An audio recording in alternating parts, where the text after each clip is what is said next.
The Chennai shopping mall శ్రావణ సంబరం KG sale nakshi jewellery Mela flat 50% of.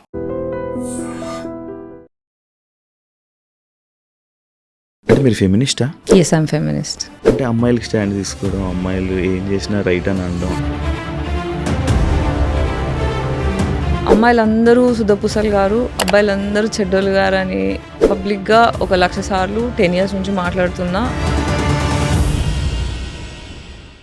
Crime రేట్లో కూడా ఈ మధ్య అమ్మాయిలు కూడా ముందుకు వస్తున్నారు. అలాంటి సిచ్యువేషన్స్ లోనే కూడా అమ్మాయిలది రైట్ అంటారా? ఇప్పుడు ఫెమినిజం వచ్చి ఇప్పుడు అమ్మాయిలు బయటికి వచ్చి ఇప్పుడు అమ్మాయిలు వైలెంట్ అవుతున్నారు అంటున్నారు. ఇంతకుముందు మొగలు మరి వైలెంట్ ఎట్లా, ఎంత క్రైమ్ రేట్ ఉంది మన దగ్గర? రీసెంట్ పోస్ట్ లో కూడా చూసాను ఇన్స్టాలో, బాగా ఏడుస్తూ. ఎప్పుడైనా అమ్మాయి ఫాదర్ లాంటి అబ్బాయిని కోరుకుంటది, అబ్బాయి ఎప్పుడు అమ్మ లాంటి అమ్మాయిని కోరుకుంటాడు. నా ఫాదర్ ఈక్వేషనే ఖరాబ్ అయిపోయింది. అబ్యూజివ్ ఫాదర్ ఉన్నాడు. టీవీ వైర్ ఉంటుంది కదా, కాపర్ వైర్, పైన పుట్టు తీసేసి ఆ వైర్తో కొడితే తోలేస్తే దాంట్లో కారం పొడేయడం, కళ్ళల్లో నిమ్మకాయలు వినడం. సడన్ గా మీరు ఈ ట్రామాకి రావడానికి, లైక్ మీరు ఇలా మారడానికి బిగ్ బాస్ ఒక కారణం అని చెప్పి అని అంటారు. అకౌంటబిలిటీ కోసం మాటికి వెళ్తే పట్టించుకోవాలి. రిసెప్షన్ లో కూర్చోబెట్టారు, పొద్దున్న సాయంత్రం దాకా పంపించేశారు. ఇది ఒక సిచ్యువేషన్ జరిగిందని చెప్పి పక్కన పెట్టి మీ కెరీర్ ని బిల్డ్ చేసుకుంటుంటే మంచి ప్లేస్ లో ఉండేవాళ్ళేమో. నాకు ఇండస్ట్రీకి వచ్చిన దగ్గర నుంచి ఎన్ని రేప్ అటాక్లు అయినాయి, ఎంత ఎక్స్ప్లోటేషన్ అయిందనే దానికి ప్రూఫ్ లేవు. నేను చాలా ఇన్నోసెంట్ గా తిరిగా. ఏం తెలియకుండా నా తెలుగు పీపుల్ అనేటోళ్ళు సేఫ్టీ, వెళ్ళిన ప్రతి దగ్గర కన్సెంట్ లేకుండా రేప్ అటాక్లు చేయడం ఒకటి చాలా అయిపోయినాయి. మరి ఎందుకు రారు ఎవరు బయటికి? అమ్మాయిలు మొగుడుతో దొక్కించుకుంటావా, సొసైటీలోకి వచ్చి 10 మందితో దొక్కించుకుంటావా అన్నట్టు ఉంటుంది ఈక్వేషన్. ఇప్పుడు బయటకు వచ్చి మాట్లాడారు అనుకోండి, ఏమైంది నా కెరియర్? మీరు ఎప్పుడైనా కమిట్మెంట్ గా వెళ్ళారా సినిమా ఆఫర్ కోసం? ఒక అంటారు చూడండి, మొహమాటానికి వెళ్తే కడుపు వచ్చిందని. అలా నో చెప్పడం రాక ఫోర్స్ఫుల్ గా మందు తాగిస్తే తాగేసా, అవుట్ అయిపోయా. ప్రొడ్యూసర్ డైరెక్టర్ వాళ్ళు ఇప్పుడు చాలా ఫేమస్. డ్రైవర్ రావడానికి ఇంకో 20 minutes పడుతుందంట. గాయత్రి రాత్రి అవుతుంది కదా, పైన కూర్చుందా అని వెళ్ళి నా డ్రెస్ లాగడం స్టార్ట్ చేసాను. నాకు ఫోర్స్ఫుల్గా పెళ్ళయింది. ఆ పెళ్లిలో కూడా నాకు ఎక్స్ట్రీమ్ ట్రామా, లిటరల్ తట్టుకోలేక 5 stitches ఉన్నాయి.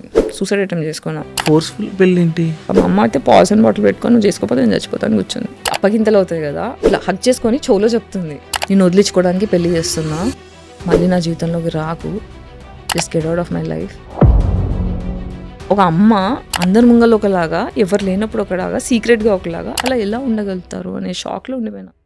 హాయ్ హలో నమస్తే, నేను మీ anchor Shiva. Welcome to iDream media. ఈరోజు నా ముందు నా గెస్ట్ గాయత్రి గుప్తా. తనతో మాట్లాడదాం. ఎలా ఉన్నారు?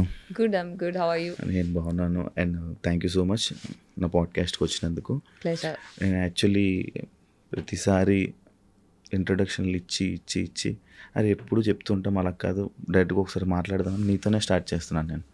యా, రీసెంట్గా నీ ఇన్స్టాలో రీల్స్ కానీ మీ యూట్యూబ్లో వీడియోస్ని చూస్తూనే ఉన్నా. అంటే సొసైటీకి ఏదో చెప్దామని ట్రై చేస్తున్నారు. అంటే మీరు ఫెమినిస్టా? Yes, I'm feminist. ఇప్పుడు ఈ మధ్యన లేకపోతే ఫస్ట్ నుంచి ఉన్నా? అంటే ఫెమినిస్ట్ అంటే బేసిక్గా మీ ఉద్దేశంలో ఏంటి, దాన్ని బట్టి. అంటే అమ్మాయిలకి స్టాండ్ తీసుకోవడం, అమ్మాయిలు ఏం చేసినా రైట్ అని అనడం అని నాకు అర్థమైంది. అంటే అది మీ డెఫినేషన్ ఆఫ్ ఫెమినిజం. బేసిక్గా ఫెమినిజం ఏంటంటే ఉమెన్ని ఎంపవర్ చేయడానికి, ఏది పడితే అది రైట్ అనేది కాదు. మీరు నిజంగా మీ వీడియోస్ ఫుల్గా చూస్తే తెలుస్తుంది ఏంటంటే, అమ్మాయిలందరూ సుధపూసలు గారు, అబ్బాయిలందరూ చెడ్డోళ్ళు గారు అని పబ్లిక్గా 1,00,000 సార్లు 10 years నుంచి మాట్లాడుతున్నా. నాదొక వాయిస్, అది వింటే అర్థమవుతుంది. నార్మల్గా యాక్చువల్లీ నేను ఎలా చెప్తున్నానంటే, ఫెమినిస్ట్ అంటే కొంతమంది మన దగ్గర, అంటే కొంతమంది ఇప్పుడు ఫెమినిస్టులు, కత్తి ఉంటుంది, కత్తితో మర్డర్ చేయొచ్చు, కత్తితో కూరగాయలు కోయచ్చు, ఏమైనా చేయొచ్చు. ఇది నేను బిగ్ బాస్ లో ఉన్నప్పుడు విన్నా. అంటే ఇప్పుడు కత్తితో మర్డర్ చేశారు కాబట్టి కత్తి మంచిదా అంటే, కత్తిని ఎలా వాడుతున్నారు వాళ్ళ బట్టి మనం డెఫినేషన్ మార్చలేం కదా. Feminism came to empower women because పితృస్వామ్య వ్యవస్థ వల్ల ఆడవాళ్ళు, మీకు అంటే ఇప్పుడు నేను స్పెసిఫిక్గా చెప్పక్కర్లేదు, మనకు అందరికి తెలిసిందే. ఇప్పుడు మన లాస్ అప్గ్రేడ్ అవుతున్నాయి, పీపుల్ అప్గ్రేడ్ అవుతున్నారు. ఒకప్పుడు ఆడవాళ్ళు ఇంటికి పరిమితం అవుతుండే, కిచెన్కి పరిమితం అవుతుండే. ఇప్పుడు సొసైటీలోకి వస్తున్నారు, వర్క్ చేస్తున్నారు. ఇప్పుడు సొసైటీ ఆడవాళ్ళకి రెడీ లేకుండే వర్క్కి.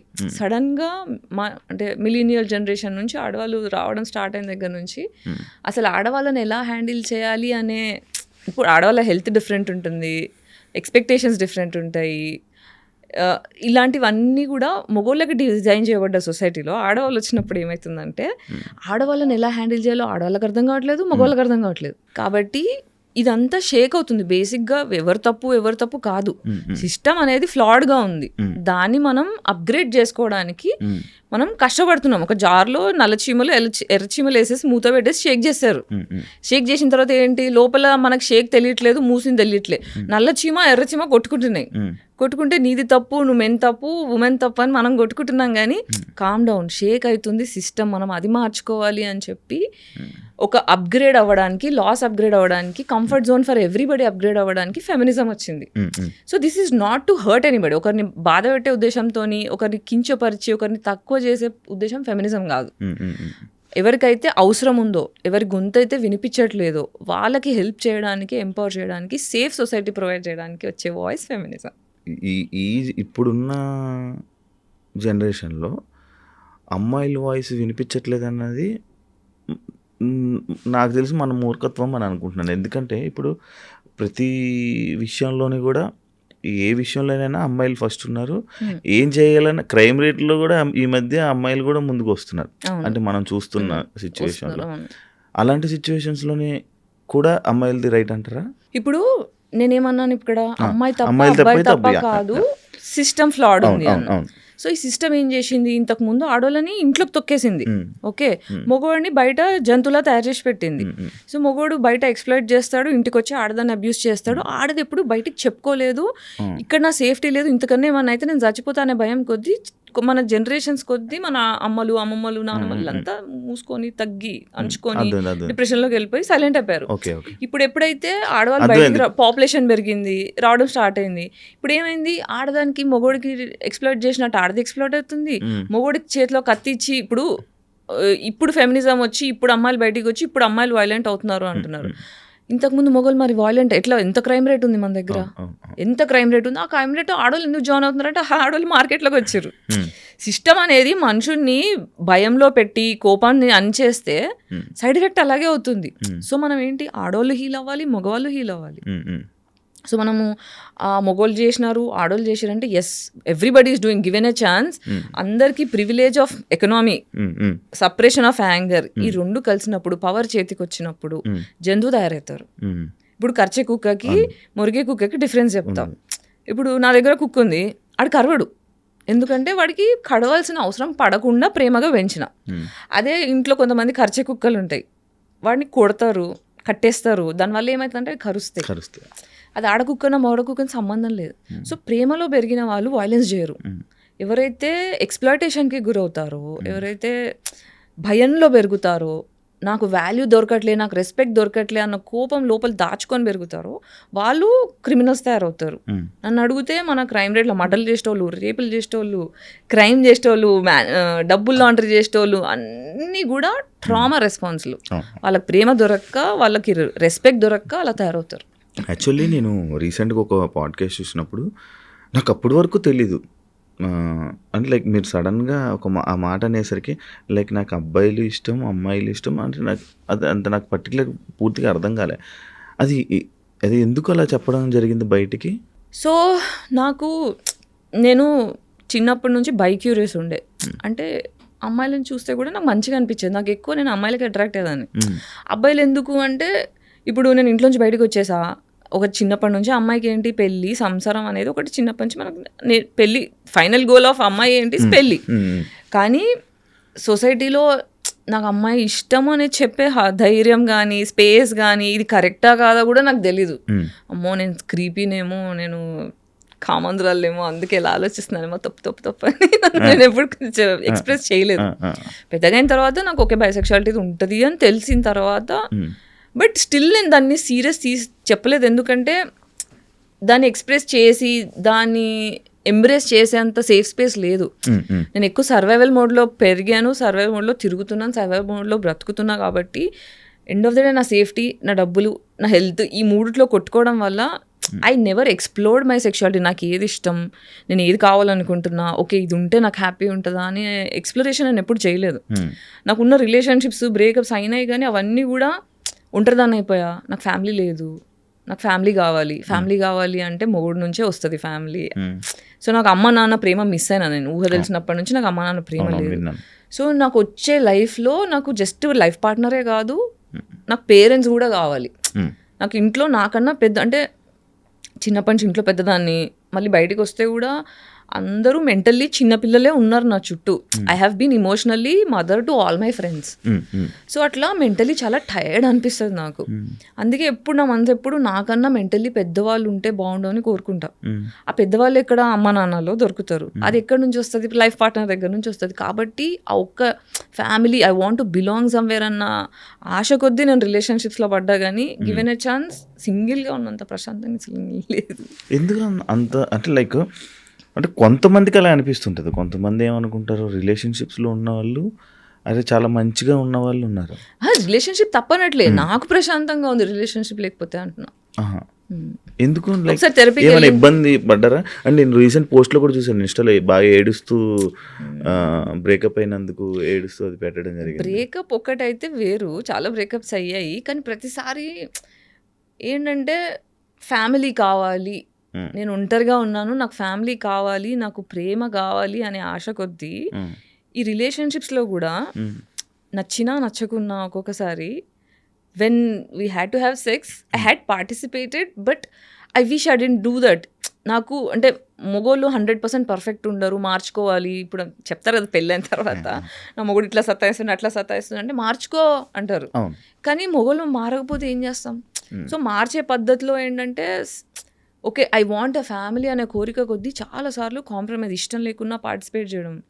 సో 30 years తర్వాత కన్సెంట్ అని తెలిసిన తర్వాత, కన్సెంట్ డెఫినేషన్స్ అర్థమైన తర్వాత, మ్యారిటల్ రేప్స్ గురించి అర్థమైన తర్వాత, సెల్ఫ్ వర్త్ తెలుసుకున్న తర్వాత, నా వర్త్ నాకు తెలియకపోవడం వల్ల, నాకు ఫ్యామిలీ ఉంటే కానీ వాల్యూ లేదు అని నేను ఫీల్ అవ్వడం వల్ల, అర్హత లేని మనిషితో రిలేషన్షిప్ పెట్టుకొని వాళ్ళకి నేను తగ్గాను అనే ఒక సాడ్ ఫీలింగ్ వచ్చింది. దానివల్ల ఏంటంటే ఓకే నాకు ఇప్పుడు అంటారు కదా, ప్రేమతో పెరగని వాళ్ళు కత్తి మీద ప్రేమను వెతుక్కుంటారు, కత్తి మీద అని. అలా నేను అలా వెతుక్కున్న ప్రేమని, but it was not safe. Selection problem ఏమో కదా? అవును, నా సెలక్షన్ ప్రాబ్లమ్. ఎందుకంటే తండ్రి దగ్గర నుంచి వచ్చే, ఇప్పుడు ఎప్పుడైనా అమ్మాయి ఫాదర్ లాంటి అబ్బాయిని కోరుకుంటుంది, అబ్బాయి ఎప్పుడు అమ్మ లాంటి అమ్మాయిని కోరుకుంటాడు. నా ఫాదర్ ఈక్వేషనే ఖరాబ్ అయిపోయింది. సో ఇప్పుడు అబ్యూజివ్ ఫాదర్ ఉన్నాడు, కూర్చుంటే పగలగొట్టడం, లేస్తే పగలగొట్టడం, చీపి తిరిగిపోయి, చెప్పులు ఇరిగిపోయి, టీవీ వైర్ ఉంటుంది కదా, కాపర్ వైర్ పైన పొట్టు తీసేసి ఆ వైర్తో కొడితే తోలు లేస్తే దాంట్లో కారం పొడేయడం, కళ్ళల్లో నిమ్మకాయలు వినడం, ఇది రెగ్యులర్, ఇది డైలీ బేసిస్. పొద్దున అవుతుందంటే వాళ్ళు ఏం చూడాల్సి వస్తుందో అనేటట్టు 25 years వచ్చేదాకా, 25 years ఇంట్లోంచి నేను బయటికి వచ్చేదాకా దెబ్బలు తినని రోజు లేదు, ఏడ్చుకుంటూ పడుకోని రోజు లేదు. టిల్ ఎట్ ద ఏజ్ 35 వరకు కూడా ప్రతి day I sleep with crying, ఏడ్చుకుంటూ నాకు అమ్మ కావాలి నాన్న కావాలని ఏడ్చుకుంటూ పడుకున్నాను. ఓన్లీ మిమ్మల్ని కొట్టేవాళ్ళు? మీరు నలుగురు అంట కదా? అందరినీ కొడతారు, మమ్మీని నన్ను ఎక్కువ. మీకు మమ్మీ పోలికలు ఉన్నాయా? పోలికలని కాదు, ఇంట్లో ఎప్పుడైనా ఏమవుతుందంటే పేరెంట్స్ టాక్సిక్ ఉన్నప్పుడు ఏమవుతుందంటే, ఒక సైకాలజీ టర్మ్స్లో చెప్తా, ఒక స్కేప్ గోట్ అనే ఇప్పుడు మా ఇంట్లో మేము 5 సిస్టర్స్, ఓకే, మోర్ దాన్ 1 పిల్లలు ఉంటే ఒకరు స్కేప్ గోట్ అవుతారు, ఒకరు గోల్డెన్ చైల్డ్ అవుతారు, మిగతా వాళ్ళు ఇన్విజిబుల్ అయిపోతారు. స్కేప్ గోట్ చైల్డ్ ఏంటంటే, నాకు నిజాలు మాట్లాడడం ఇష్టం, మీకు నచ్చినా నచ్చకపోయినా నాకు తప్పు అనిపిస్తుంటే, నాకు ఇది తప్పు అనిపిస్తుంది కొంచెం చూడండి అని అడుగుతా. ఇప్పుడు టాక్సిక్ ఫ్యామిలీలో ఏమవుతుందంటే, నేను చెప్పిందే నువ్వు వినాలి, అది తప్పు ఒప్పుతో సంబంధం లేదు అని చెప్పి ఫోర్స్ చేస్తారనుకో, నేను నిజాన్ని అడుగుతున్న ప్రచారం వాళ్ళకి నచ్చట్లేదు కాబట్టి నన్ను కొట్టడం చేస్తుండే. పెద్దవాళ్ళు కాబట్టి ఏజ్లో పెద్దవాళ్ళు అదే కోరుకుంటారు, చిన్నవాళ్ళు నేను చెప్పిన వినాలి, మీకేం తెలుసు అన్నట్టు. కానీ ఒక జెన్యూన్ క్వశ్చన్ అడిగినప్పుడు నాకు ఆన్సర్ వచ్చేది కాదు.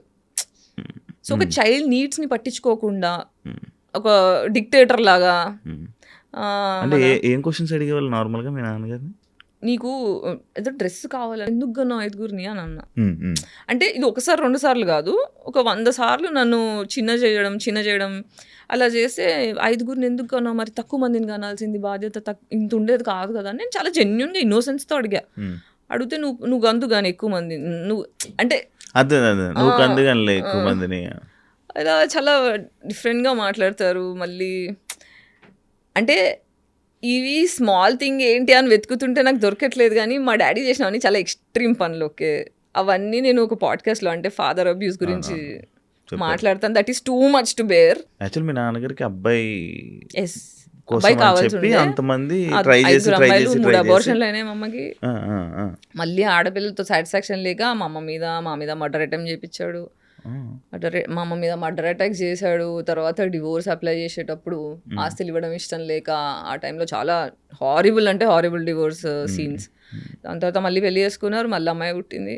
ఆయనకి రాసి పెట్టింది అమ్మాయిలు పుట్టాలి. తండ్రి పాపాలు అనేవి కూతురు తీర్చాలంట. స్పిరిచువాలిటీ అర్థమైంది. అవును. పాపాలు చేసే తండ్రికి అమ్మాయిలు మాత్రమే పుడతారంట, కొడుకులు పుట్టారంట. నమ్ముతారు అది. అర్థమవుతుంది తర్వాత నమ్ముతున్నా. Basic- ఇంతకుముందు నమ్మేదాన్ని కాదు. బేసిక్గా మీరు అలాంటి వాతావరణంలో నుంచి రావడం వల్ల మీకు ఒక అమ్మాయికి సపోర్ట్ చేయాలి. అంటే ఇలా చాలా మంది అమ్మాయిల జీవితాలు ఇలా ఉన్నాయి. చాలా మంది అమ్మాయిలు బయటికి ఇప్పుడు ఎంతో అంటే పితృస్వామ్య వ్యవస్థ అనేది ఏం చేస్తుందంటే బేసిక్గా పురుషాధిక్యంలో డిజైన్ చేయబడ్డ సొసైటీ ఇది. So extremely emotionally intelligent parents, అంటే ప్రేమని అర్థం చేసుకున్న తల్లి తండ్రి ఉన్న కుటుంబాల్లో మాత్రమే ఆడపిల్లలు సంతోషంగా ఉన్నారు. అది ఓన్లీ ఎక్స్ట్రీమ్లీ రిచ్ కమ్యూనిటీస్లో, అది కూడా అందరు కూడా కాదు. బట్ మన ఇండియా ఏంటి, ఇండియా కాదు ప్రపంచం మొత్తం ఇలాగే ఉంది. రిచ్ క్రౌడ్ తక్కువ, పూర్ క్రౌడ్ ఎక్కువ, మిడిల్ క్లాస్ ఎక్కువ. సో ఎకనామికల్ ఇష్యూస్ ఉన్న ప్రతి దగ్గర ఎక్స్ప్లాయిటేషన్ ఉంటుంది. So larger crowd of women are going through depression. So నా వాల్యూ ఏంటో నాకు తెలియకుండా నేను పెరుగుతున్నట్టు చాలా మంది అమ్మాయిలు, చాలా మంది కాదు, ఎక్స్ట్రీమ్లీ ఎక్కువ population, more than 50% of population అనే చెప్తాను నేను. మీరు ఇలా మాట్లాడడం స్టార్ట్ చేశాక ఏదైనా ఎవరైనా అమ్మాయిలు మిమ్మల్ని కాంటాక్ట్ అయ్యారా? చాలా మంది అవుతుంటారా? చాలా మంది అవుతారు, రెగ్యులర్ బేసిస్లో అవుతారు. వీళ్ళ టైం బట్టి మ్యాక్సిమం రిప్లైలు ఇస్తా, అందరితో మాట్లాడతారు. ఓకే. ఈ జనరేషన్లో పెళ్లి చేసుకోవడం తప్పు అంటారా? తప్పంటే ఇట్స్ అ ప్రివిలేజ్. ఓకే, పెళ్లి చేసుకోవడం అనేది ప్రివిలేజ్. ఇప్పుడు నన్ను అడిగితే మనం అందరం యుద్ధంలో ఉన్నాం, సైకలాజికల్ యుద్ధంలో ఉన్నాం. ఇప్పుడు మనం ఏం చేయొచ్చు అంటే తరతరాలు వరల్డ్ వార్ అయిన తర్వాత ఇండిపెండెన్స్, మనకి ఇండియా ఇండిపెండెన్స్ వార్ యుద్ధాలు అయిన తర్వాత ఏంటంటే మనం అంతా ట్రామాకు గురాం. అంటే ఫర్ ఎగ్జాంపుల్ మనం పరిగెడుతుంటే పెద్ద దెబ్బై కాలు ఫ్రాక్చర్ అయిపోయింది అనుకోండి, ఆ కాలు ఫ్రాక్చర్ అయిపోయేదాకా మనం ఏం చేస్తాం, బెడ్ రెస్ట్ తీసుకొని దాని మీద ఫోకస్ చేస్తాం. దాని మీద ఫోకస్ చేస్తే దగ్గుతుంది. లేదు నువ్వు పట్టేసేసి నన్ను ఉరుకు అంటే ఉరకలేం మనం. దానివల్ల దెబ్బలు ఇంకా పెరుగుతుంది, ఇన్ఫెక్షన్ అవుతుంది, కాలు తీసేదాకా వస్తుంది. సో వార్ వల్ల ఏమవుతుందంటే మన తాతలు, ఇప్పుడు మా తాత ఫ్రీడమ్ ఫైటర్ ఉండే, ఫ్రీడమ్ మూమెంట్లో మా తాతయ్య పార్టిసిపేట్ చేశారు. బ్రిటిష్ వాళ్ళ చేతిలోనే చనిపోయారు మా తాతయ్య కూడా. ఎమ్మెల్యే ఉండే, ఫ్రీడమ్ వచ్చిన తర్వాత ఆ టైంలో హీ గాట్ కిల్డ్. సో ఇట్లాంటి టైంలో ఏమవుతుందంటే మన తాతల జనరేషన్ వాళ్ళందరూ ఇమోషనల్ ట్రామాకి గురయ్యారు. అంటే ఫుడ్ ఎక్స్ప్లాయిటేషన్, చంపేడాలు, భయంలో బ్రతికారు. ఇప్పుడు గాజా వార్ చూస్తున్నారు కదా, భయంలో ఉన్నారు. ఈ గాజాలో ఎవరైనా మిగిలారు అనుకోండి, దాని నెక్స్ట్ తరాలు అందరూ కూడా మన డిఎన్ఏలో 7 తరాల మెమరీ స్టోర్ అయిపోయి ఉంటుంది. తెలుసా మీకు? తెలియదు. మనకి డిఎన్ఏ మనకి ఇప్పుడు సరే పెళ్లి చేయాలంటే 7 తరాల టు 7 తరాలు ఎందుకంటారు నాకు తెలియదు. ఎందుకంటే వాళ్ళకి హెల్త్ ఇష్యూస్ కానీ ఇవన్నీ, మన హెల్త్ ఇష్యూస్ ఎలా వస్తాయి, మనకున్న డిప్రెషన్ బట్టి, మన లోపల ఉన్న ట్రామా బట్టి. ఇప్పుడు భయం వల్ల వచ్చిన హెల్త్ ఇష్యూ, నా నిజాలు నేను మాట్లాడలేకపోతున్నాను అనుకో, నాకు థైరాయిడ్ వచ్చే ఛాన్స్ ఉంటుంది. నాకు సపోర్ట్ సిస్టమ్ దొరకట్లేదు అనుకో, నాకు లోవర్ బ్యాక్ పెయిన్ వస్తుంది, ఫైనాన్షియల్గా డబ్బులు లేకపోవడం వల్ల. అట్లుంటే సెక్షువల్ ట్రామా ఉందనుకోండి, రేపులు ఎక్కువ జరగడం, ఇవన్నీ జరిగితే అంటే ఇట్లా లోవర్ బ్యాక్ టెయిల్ బోన్ దగ్గర పెయిన్ రావడం అలా వస్తుంది. ప్రేమ సరిగ్గా దొరకట్లేదు అనుకో, నేను ఎవరిని ప్రేమించలేకపోయే ధైర్యం చేయలేకపోతున్నాను అనుకో, హార్ట్లో పెయిన్ వస్తుంది. ఎక్కడ తెలుసుకున్నారు ఇవన్నీ? చదువుకున్నాను. ఇంత నాలెడ్జ్. సో దీనంటే దీస్ డిసీజెస్ మనకున్న డిసీజెస్ అన్నీ కూడా ఇమోషనల్ బ్యాగేజెస్ వల్ల వచ్చేవన్నమాట. సో మన తాత ముత్తాతల జనరేషన్ వాళ్ళందరికీ ఇలా డిఎన్ఏలో కూర్చుండిపోయాయి. అందుకే ఒక్కొక్కరికి ఒక్కొక్క లాంటి డిసీజెస్ వస్తుంటాయి. సో ఇప్పుడు ఏంటంటే మెంటల్ ట్రామా వల్ల ఫిజికల్ డిసీజెస్ వస్తున్నాయి. ఒకరినొకరు అర్థం చేసుకోలేని, ఇప్పుడు మొగోళ్ళు చంపేస్తున్నారు, క్రిమినల్స్ అవుతున్నారు, ఆడోళ్ళు క్రిమినల్స్ అవుతున్నారు. ఫస్ట్ మనం క్రైమ్ ఆపాలి అంటే నేను ఎందుకు రాక్షసుడిలా తయారవుతున్నా, నేను ఎందుకు రాక్షసిలా తయారవుతున్నా, why becoming man hater, why becoming women hater అని పాజ్ అయిపోయి ఇంట్రోస్పెక్ట్ చేసుకొని మన జనరేషన్, అంటే మన డిఎన్లో కూర్చున్న 7 తరాల జనరేషన్ వల్ల వచ్చే ఇమోషనల్ మెమరీని హీల్ చేసుకోవాలి. అంటే ఏళ్ళు దెబ్బ తగిలింది, నేను ఇప్పుడు పరిగెత్తదలుచుకోలేదు, కాలికి దెబ్బ తగిలింది, నేను పరిగెత్తదలుచుకోలేదు, ఫస్ట్ కూర్చొని నేను ఫోకస్ చేసుకొని హీల్ చేసుకుంటా. తగ్గిన తర్వాత అప్పుడు నేను నడుస్తా, తర్వాత పరిగెడతా. సో ఇప్పుడు నాకు తెలిసి ఈ 7 తరాలలో నెక్స్ట్ 7 తరాలు మళ్ళీ బాగుపడాలంటే ఈ తరం వాళ్ళందరూ పాజ్ అయిపోయి నాకేం నా నెత్తిలో ఏం గుడిసిపోయింది, నా ఆరోగ్యం ఎందుకు ఇలా గుడిసింది, నేను ఎందుకు ఎవరితో ఫ్రెండ్షిప్ చేయట్లేదని ఆగి కాంటెంప్లేట్ చేసుకొని హీల్ అవుతే వచ్చే తరాల నుంచి పెళ్ళిళ్ళు విరగకుండా, ఫోర్స్ఫుల్గా ఉండకుండా, ప్రశాంతంగా హ్యాపీగా, అంటే ఒక పెళ్ళి చేసుకున్నాము అంటే డివోర్స్ తీసుకోవాలి అనే ఆలోచన రాకుండా ఉండాలి. నా మొగుడు అంటే నాకు ప్రాణం, నేను లాయల్గా ఉంటా అని అమ్మాయి అనుకోవాలి. నా పిల్లని లేకపోతే నేను ఉండలేను, నా పిల్లని తప్ప నన్ను ఎవరిని చూడను అనే అంత లాయల్గా మొగుడు ఉండాలి. అలాంటి రిలేషన్షిప్స్ మనకు రావాలంటే ఈ ట్రామాల నుంచి బయటపడాలి. కానీ ఇప్పుడు అవి రావు కదా. ఇప్పుడు ఈ మధ్య కాలంలోనే డివోర్స్ అంటే సింపుల్ అయిపోయింది. ప్రతి ఒక్క ఐసోలేట్ అవ్వాలి. నా గురించి నేను ఫోకస్ చేసుకొని నేను హీల్ అవ్వాలి అంటే రిలేషన్షిప్లో ఉండకూడదు. రిలేషన్షిప్లో ఏమవుతుందంటే రిలేషన్షిప్ వల్ల వచ్చే మేజర్ సైడ్ ఎఫెక్ట్ ఏంటంటే నాకన్నా నా పార్ట్నర్ మీద ఎక్కువ ఫోకస్ చేస్తా. వాళ్ళ బాగోగుల గురించి చూడడమే రిలేషన్షిప్ ఇవ్వడం. ఒకరికి మనం ఇవ్వాలి అంటే మన దగ్గర ఉండాలి. మనమే డిప్రెషన్లో ఉన్నామంటే డిప్రెషన్ నా దగ్గర ఏముంటే అదే ఇస్తాను నేను. ఇప్పుడు దగ్గర నన్ను ఫోన్ అడిగారు అనుకోండి, యాపిల్ ఫోన్ ఉంది, ఈ ఫోన్ ఇస్తా. నా దగ్గర నోకియా 1100 ఫోన్ ఉంటే అదే ఇస్తా. ప్రేమ కూడా అంతే. నేను ప్రేమ అనేది పరిచయం కాలేదనుకో, నేను అబ్యూస్ ఇస్తా. కాబట్టి మనం అబ్యూస్ అనేది మనకు జరిగింది, మన పేరెంట్స్ని మనం ఫర్గివ్ చేయాలి, యాన్సిస్టర్స్ని ఫర్గివ్ చేయాలి. ఎందుకంటే వాళ్ళు ట్రామాకు గురయ్యారు కాబట్టి ఆ భయం కొద్దీ వాళ్ళు కోపాన్ని మన మీద రుద్దారు. అందులోంచి నేను బయటికి వచ్చి ఫర్దర్గా నా పిల్లానికి కానీ మొగుడికి కానీ పిల్లలకు కానీ పాస్ చేయను అని హీల్ అవ్వాలి. So it's a pause that is happening which is good. పెళ్ళిళ్ళు అనేది ఇంకా ప్రివిలేజ్. మీరు ముందు సాక్షిలో పనిచేసేవాళ్ళు, తర్వాత స్టార్ మా మ్యూజిక్ హోస్ట్. స్టార్ మా గురించి కూడా తెలుసా? చాలా మందికి తెలియదు. చాలా మందికి తెలియదు. అదే మా మ్యూజిక్లో చేశారు. ఫస్ట్ సాక్షి తర్వాత నుంచి మా మ్యూజిక్ వచ్చారు. మా మ్యూజిక్ నుంచే అలాగా యాక్టర్ అయిపోయారు సడన్గా. అంటే ఈ జర్నీలో ఒక దాంట్లో ఒకరి కోసం అంటే ఒక మంచి మాటలు సాక్షిలో మీరు దేని గురించి చెప్పేవాళ్ళు? ఉమెన్ గురించి మాట్లాడు. సాక్షిలో బేసిక్గా నేను చాలా ఇన్నోసెంట్ ఉండే, just excitement, I want to get here. ఎగ్జైట్మెంట్లో ఫస్ట్ నన్ను చాలా సన్నగా ఉన్నా అని చెప్పి జస్ట్ స్పేర్ యాంకర్ కింద పెట్టుకున్నారు. ఈటీకి లేదు సాక్షి అదే ఎంటర్టైన్మెంట్ దానికి. కానీ ఫస్ట్ అంతా న్యూస్కి ప్రిపేర్ చేశారు. ఎన్డీటీవీ నుంచి వచ్చి వాళ్ళు ట్రైనింగ్ ఇచ్చారు. నాకేమో న్యూస్లో ఫిట్ అవ్వను, నేను చేయనంటే నువ్వు చేయని ఫోర్స్ చేసి చేయించారు. కానీ నాకు నచ్చట్లేదు. మెల్లగా ఎంటర్టైన్మెంట్ స్టార్ట్ అయిన తర్వాత నేను ఇక్కడ స్టార్ట్ అయిన దగ్గర నుంచి ఎవ్రీబడి స్టార్ట్ అయ్యింది. టీఆర్పీలు పెరగడం స్టార్ట్ అయినాయి. ఫస్ట్ యాడ్ నా షోకే వచ్చింది, హైయెస్ట్ టీఆర్పీ నాదానికి వచ్చింది. కాబట్టి చలో నువ్వు ఇంకా దున్నేసే అని చెప్పి 4 షోస్ చేయడం స్టార్ట్ చేశాను. అట్లా మా మ్యూజిక్ వచ్చారు. మా మ్యూజిక్లో జర్నీ స్టార్ట్ చేశారు. ఫ్యామిలీ ఆడియన్స్ని దగ్గర అవ్వడానికి సినిమాలు ట్రై చేశారు. కానీ సడన్గా మీరు ఈ ట్రామాకి రావడానికి లైక్ ఇలా మీరు మాట్లాడడానికి మీరు ఇలా మారడానికి బిగ్ బాస్ ఒక కారణం అని చెప్పి అని అంటారు జనాలు అనుకుంటున్నారు. Big boss one of the contribution. అసలు నిజంగా మీకు అది జరిగిందా లేకపోతే కాంట్రవర్సీ కోసం మీరు అలా చేశారా? అప్పుడు నేను అసలు ఆ విషయం తీయదలుచుకోలేదు. లైట్ తీసుకొని నా పని నేను చేసుకుంటున్నా. చాలా తిట్టుకున్నా, నా టైం వేస్ట్ చేశారు, నా ప్రాజెక్ట్ ఖరాబ్ అయినాయి, 15 సినిమాల దాకా వదిలేసి అప్పుడే ఫేమస్ అయ్యా. ఎన్ని ప్రాజెక్ట్స్ వస్తాయి. లేదు నేను వేరే మళ్ళీ చెప్పకూడదు, బిగ్ బాస్ అని ఎవరు చెప్పకూడదు. చెప్పకుండా అన్ని క్యాన్సిల్ చేసుకుంటూ కూర్చున్నా. 3 నెలలు వెయిట్ చేయించి ఇంకో 10 రోజులు ఉందనంగా మీరు ఉండొచ్చు ఉండకపోవచ్చు అంటే నాకు మీటింగ్ కావాలని వెళ్ళి మాటిలో కూర్చుంటే వాళ్ళు పట్టించుకోలేదు. దిస్ ఈజ్ సెల్ఫ్ రెస్పెక్ట్కి లేదా? అంటే నేను మనిషిని కాదా? నాకు వాల్యూ లేదా? నా టైం ప్రెషర్స్ కాదా? మీరు ఎంత పెద్దోళ్ళు అయితే నేను మరి పురుగుని కాదు కదా. I have my identity, I'm living. నేను కష్టపడి బతుకుతున్న మనిషిని, నేను ఎవరిని ఎక్స్ప్లాయిట్ చేయని మనిషిని నాకు ఎందుకు ఇట్లా డిస్రెస్పెక్ట్ చేయాలని అకౌంటబిలిటీ కోసం మాటికి వెళ్తే పట్టించుకోలే. రిసెప్షన్లో కూర్చోబెట్టారు, పొద్దున్న సాయంత్రం దాకా పంపించేశారు. ఇలా కాదు అని నా ఫ్రెండ్స్ని ఎంక్వైరీ చేసి, నా సర్కిల్లో ఎంక్వైరీ చేసి నెంబర్ తీసుకొని ఆయన అడిగా, బ్రో ఏంటి ఇట్లా ఉంది అంటే పార్క్లో కలుసు అంటే అక్కడ కలిస్తే మరి ఇప్పుడు నన్ను ఇంప్రెస్ చేసుకోవాలి కదా గాయత్రి, నేను నీకెందుకు చేయాలి, చాలామంది ఉన్నారు రావడానికి, నీకే ఎందుకు చేయాలి అంటే ఈ మాట 3 నెలల ముందు చెప్పుంటే నేను లైట్ తీసుకునేదాన్ని. నా టైం వేస్ట్ చేశారు కదా, దానికి అకౌంటబిలిటీ ఏంటి అంటే చూద్దాం, నేను కూడా హ్యాపీ అవ్వాలి కదా, నేను కూడా ఆలోచించాలి కదా, మన ఉంటే చెప్తా అన్నారు. అని చెప్పేసి వచ్చేసా, లైట్ తీసుకున్నా. దాని తర్వాత మాట్లాడడం స్టార్ట్ చేసిందా. అప్పుడు అరే ఇప్పుడు నేను ఇన్నేళ్ల నుంచి మీటు గురించి దాని గురించి చాలా మాట్లాడాను, నా కోసం ఎవ్వరూ నిల్చోలేదు. It was all alone fight. అంటే ఇప్పుడు శ్రీరెడ్డి మాట్లాడినప్పుడు చాలా మంది మహిళా మండలి సంఘాలు వెళ్ళి శ్రీరెడ్డికి సపోర్ట్ చేశారు, జూనియర్ ఆర్టిస్టులు వెళ్ళి సపోర్ట్ చేశారు, చాలా చేశారు. కానీ నా వాయిస్కి ఒక్కరు కూడా రెస్పాండ్ కాలే. సో వెళ్ళి టీవీ ఛానల్ TV5లో చూసాను నేను. తను వెళ్ళి తనతో ఏమేం జరిగిందో ఎగ్జాక్ట్లీ అదే జరిగింది నాకు.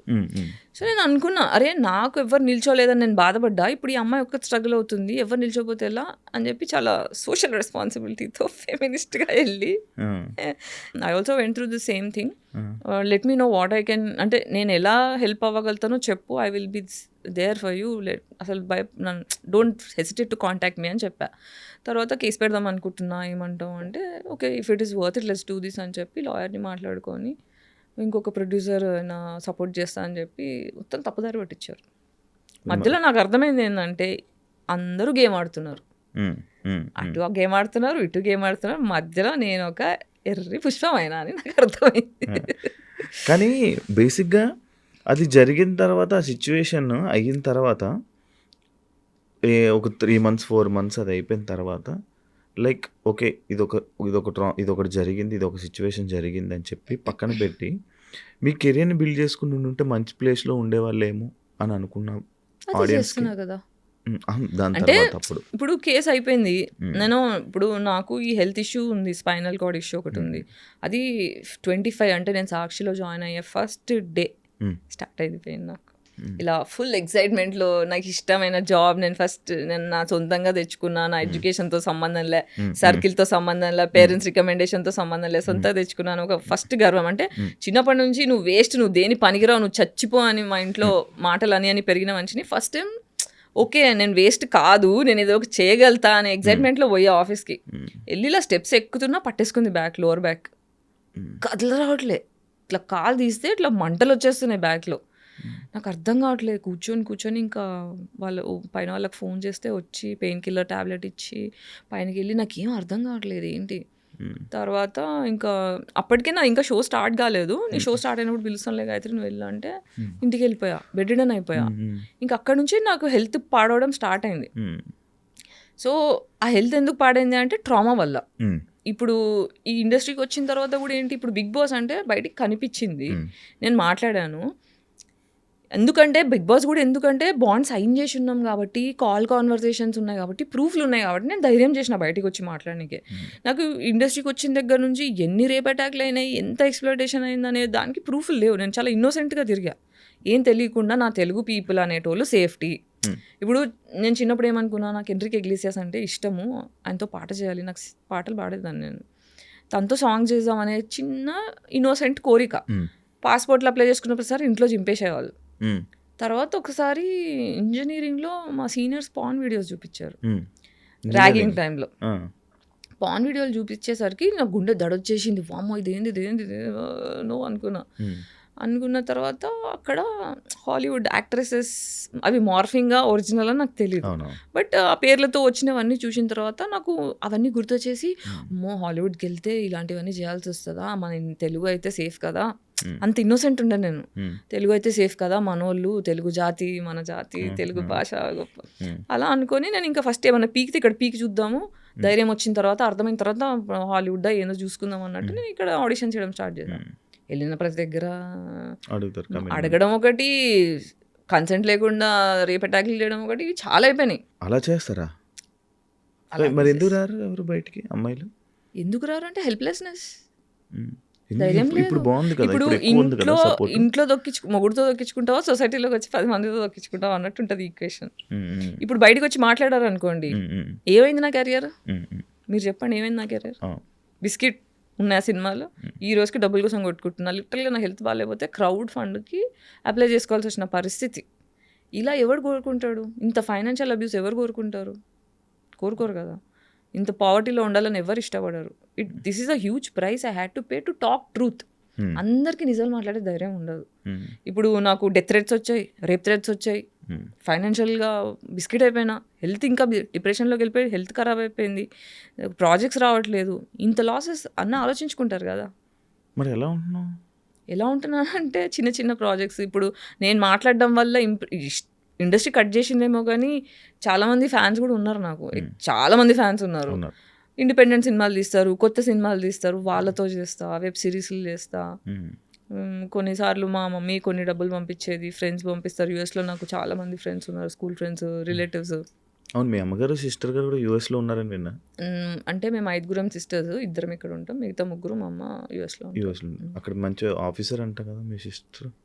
ఏ సిస్టర్? మీ చెల్లి 4 చెల్లి ఆర్మీ ఆఫీసర్ కదా, విన్నా.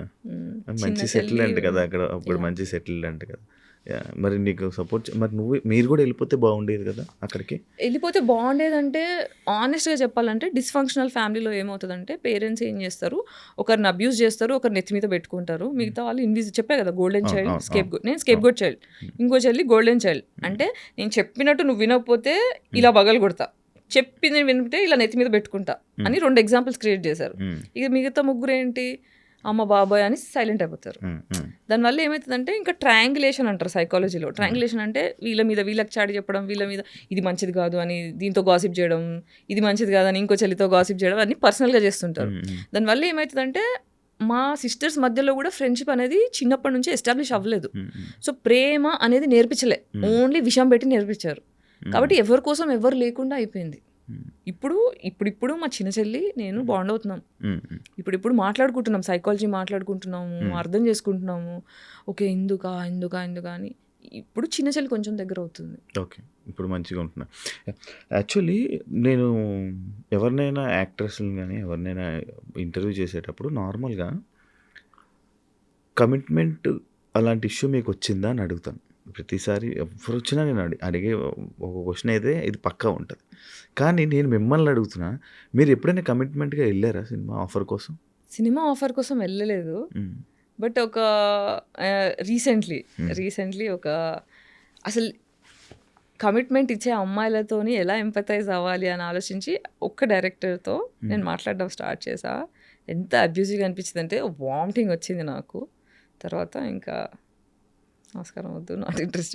నాకు ప్రొడ్యూస్ చేయడానికి రెడీ ఉండే నా స్టోరీకి, నువ్వు షూట్ స్టార్ట్ చేయి నేను డబ్బులు ఇస్తా అని చెప్పి మేనేజర్ని సెట్ చేస్తాడు, అంత టీమ్ని సెట్ చేస్తాడు. తర్వాత నా వల్ల అవ్వట్లేదు, నాతో కాదు అని నా పావర్టీ బతుకు నేను బతికిస్తా, పర్లేదు అలవాటు అయిపోయింది నాకు అని చెప్పి లైట్ తీసుకున్నాను. మీరు సినిమా ఇండస్ట్రీలో చేయలేదు, నేను ఎప్పుడు చేయలేదు. మీకు ఎప్పుడు ఇబ్బంది కూడా రాలేదు ఆ టైంలో? అంటే సినిమాలు చేసాం అంటే చేసిన వాళ్ళు ఇబ్బంది పెట్టలేదు కాబట్టి చేసినవి చేసా. కానీ ఒక్క సినిమా సగం నుంచి ఇబ్బంది పెట్టడం స్టార్ట్ చేశారు. అది నేను ఇంకా హరాస్మెంట్, ఇంకా జాగ్రత్తగా అతి జాగ్రత్తగా నా ఫ్రెండ్ ఎప్పుడు వెళ్ళినా సింగిల్గా వెళ్ళకుండా అలా రేప్ అటాక్ చేశారు లిటరల్గా. అప్పుడు ఫస్ట్ ఐ డ్రీమ్ ఇంటర్వ్యూలో చెప్పిన ముచ్చటనే అది. సో ప్రొడ్యూసర్ డైరెక్టర్ వాళ్ళు ఇప్పుడు చాలా ఫేమస్, వాళ్ళు ఇద్దరు కలిసి నా మీద చాలా ట్రై చేసి నన్ను ట్రామటైజ్ అయిపోయినా నేను. అది అంటే ట్రైలర్ ఫుల్ హిట్ అయిపోయిందని చెప్పి ఆఫ్టర్ పార్టీ అరేంజ్ చేశారు. ఆఫ్టర్ పార్టీలో ఫోర్స్, నాకేమో మొహమాటం, ఇప్పుడు నాకు ప్రేమ లేక పెరిగిన అమ్మాయిని కదా, సో నేను నలుగురిలో బిలాంగ్ అవ్వాలి అనే కొద్దీ పీపుల్ ప్లీజర్ అంటారు దీన్ని ఇంగ్లీష్లో. ఆ పీపుల్ అందరూ నా గురించి పాజిటివ్గా ఆలోచించాలనే ప్రెషర్లో మొహమాటం ఎక్కువ వచ్చేస్తుంది, నో చెప్పడం కష్టమైపోతుంది. ఒక అంటారు చూడండి, మొహమాటానికి వెళ్తే కడుపు వచ్చిందని, అలా నో చెప్పడం రాక ఫోర్స్ఫుల్గా మందు తాగేసా. నాకు మందు పడదు. ఫస్ట్ ఆఫ్ ఆల్ నాకు హెల్త్ ఇష్యూ ఉండడం వల్ల ఏంటంటే మందు తాగితే ఫుల్ బ్యాక్ పెయిన్ వచ్చేస్తుంది. సో నాకు ఇష్టం ఉండదు మందు తాగడం అనేది, నాకు ఇష్టం ఉండదు. బట్ మొహమాటం కొద్దీ తాగు అనేసరికి తాగుతున్నా, తాగని ఇట్లా పెట్టి తోసేస్తారు, ఇలా పెట్టి పోసేస్తారు. అలా చేసేసరికి అవుట్ అయిపోయిన తర్వాత నా బాయ్ ఫ్రెండ్ తీసుకొని వెళ్ళా, ఎందుకైనా మంచిది సేఫ్ సైడ్ అని. మా వాడికి ఫోన్ వచ్చింది పల్లెటూరు నుంచి, ఊర్లోంచి కాల్ వచ్చేసరికి నేను అర్జెంట్గా వెళ్ళాల్సి వస్తుంది, నువ్వు నీ దగ్గర ఫోన్ ఉంది, నేను ఉంటే కాల్ చేయు, మన వాళ్ళు ఇక్కడిక్కడే ఉంటారు, టెన్షన్ లేదు, నువ్వు వెళ్ళు అని చెప్పి వెళ్ళిపోయాడు. నేను ఒక్కదాన్నే ఉన్నాను డిసైడ్ అయ్యి. ఇంకా ఇంటికి కార్లో డ్రాప్ చేస్తామని తీసుకెళ్ళడం స్టార్ట్ చేశారు. కార్ది టైర్ రిపేర్ ఉంది, మన ప్రొడ్యూసర్ గారు డ్రాప్ చేస్తారు, వాళ్ళ ఇంటి దగ్గర డ్రాప్ చేసేసి నేను రిపేర్కి వెళ్తాను. మన డైరెక్టర్ నన్ను ప్రొడ్యూసర్ దగ్గర ఇంటి దగ్గర డ్రాప్ చేసేస్తే కింద నిల్చొని ఉన్నా, ఏదో ఫోన్ పట్టుకొని నాటకాలు చేసి డ్రైవర్ రావడానికి ఇంకో 20 minutes పడుతుందంట గాయత్రి, రాత్రి అవుతుంది కదా, పైన కూర్చుందా అని వెళ్ళి నా డ్రెస్ లాగడం స్టార్ట్ చేసిండు. నన్ను ఆ డ్రెస్ కాపాడింది. పెద్ద గౌన్ ఉండే, మా డిజైనర్ అన్ని కుట్లేసింది, లూజ్ ఉందని చెప్పేసి ఎక్కడికక్కడ స్టిచ్చెస్ చేసి, చాలా థిక్ క్లాత్ ఉండే, ఇలా పట్టుకొని మొత్తం డ్రెస్ అంతా ఇలా పట్టుకొని కూర్చున్న మూలకి 1 గంట సేపు హరాస్ చేసి, నా ఫోన్ స్విచ్ ఆఫ్ అయిపోయింది, నేనేమో తాగేసున్నా, నాకేం అర్థం కావట్లే, కొట్టేసుకొని లాస్ట్కి 1 గంట చూశాడు. దాని తర్వాత ఏం పని అయ్యేటట్లేదని మళ్ళీ మన డైరెక్టర్కి ఫోన్ చేస్తే మళ్ళీ వాళ్ళే వచ్చి తీసుకెళ్లారు. అందులో కార్లో మళ్ళీ వేరే వాళ్ళు ఉన్నారు. ఓకే, వాళ్ళు ఏమనుకుంటున్నారు, నా జుట్టు జరిగిపోయి ఉంది, నేను ఏడుస్తున్నాను, పని అయిపోయింది అని వీళ్ళు ఇట్లా చూస్తారు. ఇలా చూస్తున్నారు. దాని తర్వాత వీళ్ళని ఫాలో అవుతూ ఇంకొక ఈవెంట్ మేనేజర్ బైక్ మీద వస్తున్నాడు. నేను ఫుల్ షాక్లో డ్రామాలో అసలు ఏం జరిగిందని ఇట్లా ఇలా కూర్చొని పోయి ఉన్నా. నా ఇల్లు వచ్చింది, దిగిపోయా. ఆ ఈవెంట్ మేనేజర్ వచ్చి ఇట్లా గలీజ్గా హగ్ చేసుకొని ఇలా అంతా నొక్కేస్తున్నాడు. ఇలా కళ్ళు తిరుగుతున్నాయి నాకు, ఫోర్స్ పని చేయట్లేదు. ఫస్ట్ ఆఫ్ ఆల్ షాక్లో ఉన్నా, డిసోసియేషన్లో ఉన్నా, ఫ్రీజ్ మోడ్లో ఉన్నా, తాగేసి ఉన్నా. ఇలా చేసేసరికి నేను ఒక 10 రోజులు నార్మల్ మంచి తినలేదు, నిద్రపోలేదు. జస్ట్ అలా కళ్ళలోంచి నీళ్ళు పోతూ ఉన్నాయి. సో ఇలా జరిగిన తర్వాత ఇంకా ఆ సినిమా అయిపోయేదాకా నా బాయ్ ఫ్రెండ్ని పక్కన పెట్టుకొని నేను రాను, నేను ఒక్కసారి వెళ్ళాను. అది కూడా ఎందుకు వెళ్ళా అంటే, ఇప్పుడు ఇది జరిగింది, ప్రూఫ్ లేవు, నేను ప్రూఫ్ చేసుకోలేను. అప్పటికి నేను ఆ సినిమా మీకు తెలిసిపోతుంది. నేను సడన్గా మాయమైపోతాను ఎండింగ్లో. క్లాస్లో నేను కనిపించాను. ఎందుకు ఈ క్యారెక్టర్ మాయమైపోయింది అని క్వశ్చన్ వస్తుంది ఆడియన్స్కి. నేనేంటంటే ఇప్పుడు అందరికీ ఏం చెప్పాడు, గాయత్రి సీరియస్గా లేదు, నాకు ఫోన్లు ఎత్తట్లేదు, టైం ఇవ్వట్లేదు, అసలు అమ్మాయికి సిన్సియారిటీ లేదు, అలా ఇలా అని నా గురించి నెగిటివ్గా మాట్లాడడం స్టార్ట్ చేశాడు. ఆ మాట నిజం అవ్వద్దు. నా సినిమాలు వేరే సినిమాలు పాడగావద్దు, ఈమెకు వర్క్ ఎథిక్స్ లేవు, ఈమె హార్డ్ వర్క్ చేయదు అన్న పేరు ఖరాబ్ కావద్దని ఒప్పుకున్నా. కాబట్టి ఫినిష్ చేస్తా అన్నట్టు జాగ్రత్తగా ఫినిష్ చేసుకున్నా.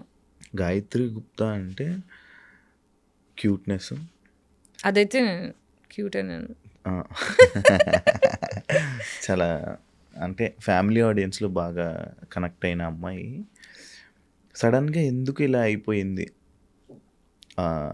ఎందుకు ఇలా చేస్తుంది వీడియోలు, యూట్యూబ్లో వీడియోలు, ఏమైంది ఈ అమ్మాయికి అనే క్వశ్చన్స్ మొదలయ్యడం స్టార్ట్ అయినాయి. అంటే తన లైఫ్ని తనే ఖరాబ్ చేసుకుంది అని అనే వాళ్ళకి ఎవరికి లైఫ్ ఖరాబ్ చేసుకోవాలని ఉండదు. చిన్నప్పటి నుంచి ఏంటంటే ఇంట్లో ట్రామా రావడం వల్ల బేసిక్గా డార్క్ కామెడీ అనేది ట్రామా రెస్పాన్స్. మీరు ఎవరైనా చూడండి, ఎక్కువ నవ్వుతున్నారు, ఎక్కువ నవ్విపించే వాళ్ళు ఉంటారు, ఎక్కువ జోకులు చెప్పే వాళ్ళు ఉంటారు, వాళ్ళ లోపల చాలా డిప్రెషన్ ఉంటుంది. అది దాచిపెట్టుకోవడానికి కామెడీ అనేది డిఫెన్స్ మెకానిజం అనమాట. సో ఎవరైతే ఎక్కువ నవ్విస్తుంటారో అందరినీ సంతోషం పెట్టడానికి ఎవరైతే ప్రయత్నిస్తుంటారో వాళ్ళు జీవితంలో సీక్రెట్గా డిప్రెషన్లో ఉన్నారు. ఓకే, సో నేనేంటంటే చలో ఇంట్లోంచి అయితే వచ్చేసిన 25 తర్వాత వెళ్ళగొట్టారు, ఇంట్లోంచి పంపించేశారు, బయటికి వచ్చిన తర్వాత చలో నా లైఫ్ నా కంట్రోల్లోకి వస్తుంది కదా, అమ్మాయ హ్యాపీగా ఉన్నా అనుకున్నా. కానీ సోషల్ ట్రామా గురించి నాకు తెలియదుగా.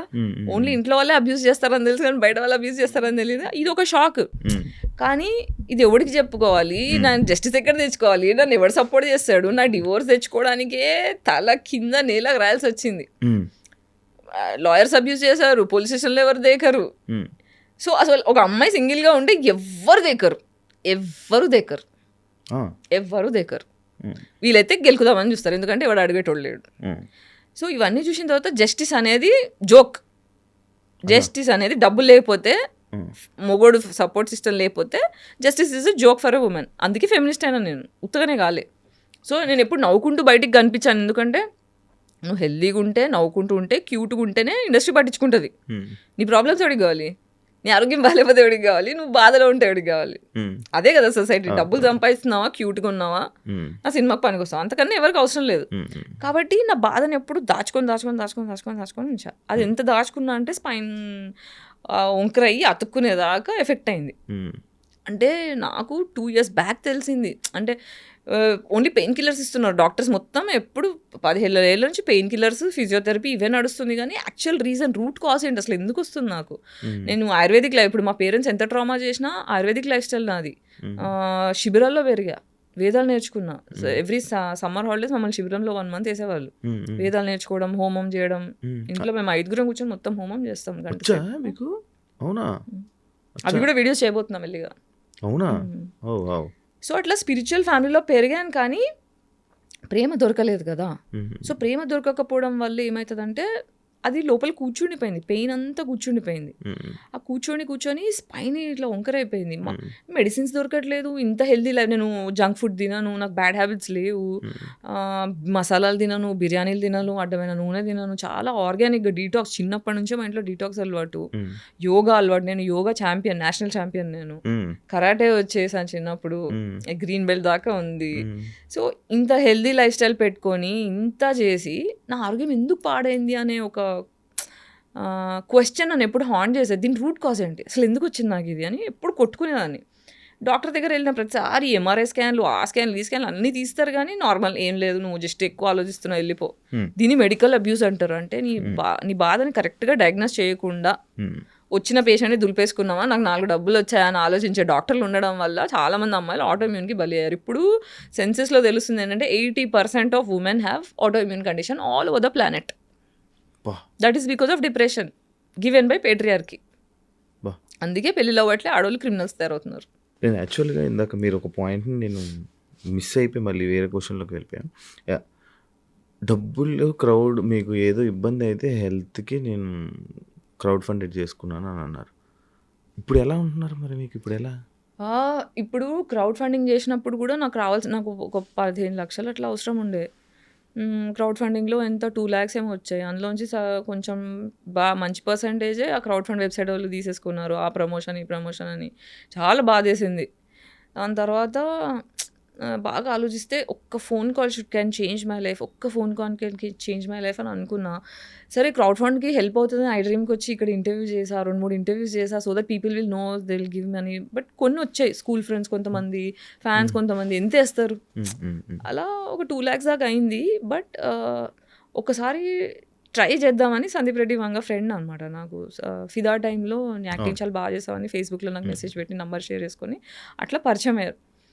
సో సందీప్కి మెసేజ్ చేసా, పెద్దది ఒక మెసేజ్ పెట్టా, సందీప్ ఇలా ఉంది నా పరిస్థితి, నాకు అర్థం కావట్లేదు ఏం చేయాలో, I really need some help, నాకు ఇన్ని డబ్బులు అవసరం ఉన్నాయి, కనీసం నాకు ఒక 50% ఆఫ్ మనీ వచ్చినా I can start my treatment. నేను బెడ్ రిడన్ అయిపోయి ఉన్నా, 1 year అవుతుంది, ఏం లేదు, మా ఓనర్కి డబ్బులు కట్టుకోలేదు, ఖాళీ చేయమంటున్నాడు, ఇలాంటి పరిస్థితుల్లో నీ రిపోర్ట్స్ పంపించు గాయత్రి అన్నాడు.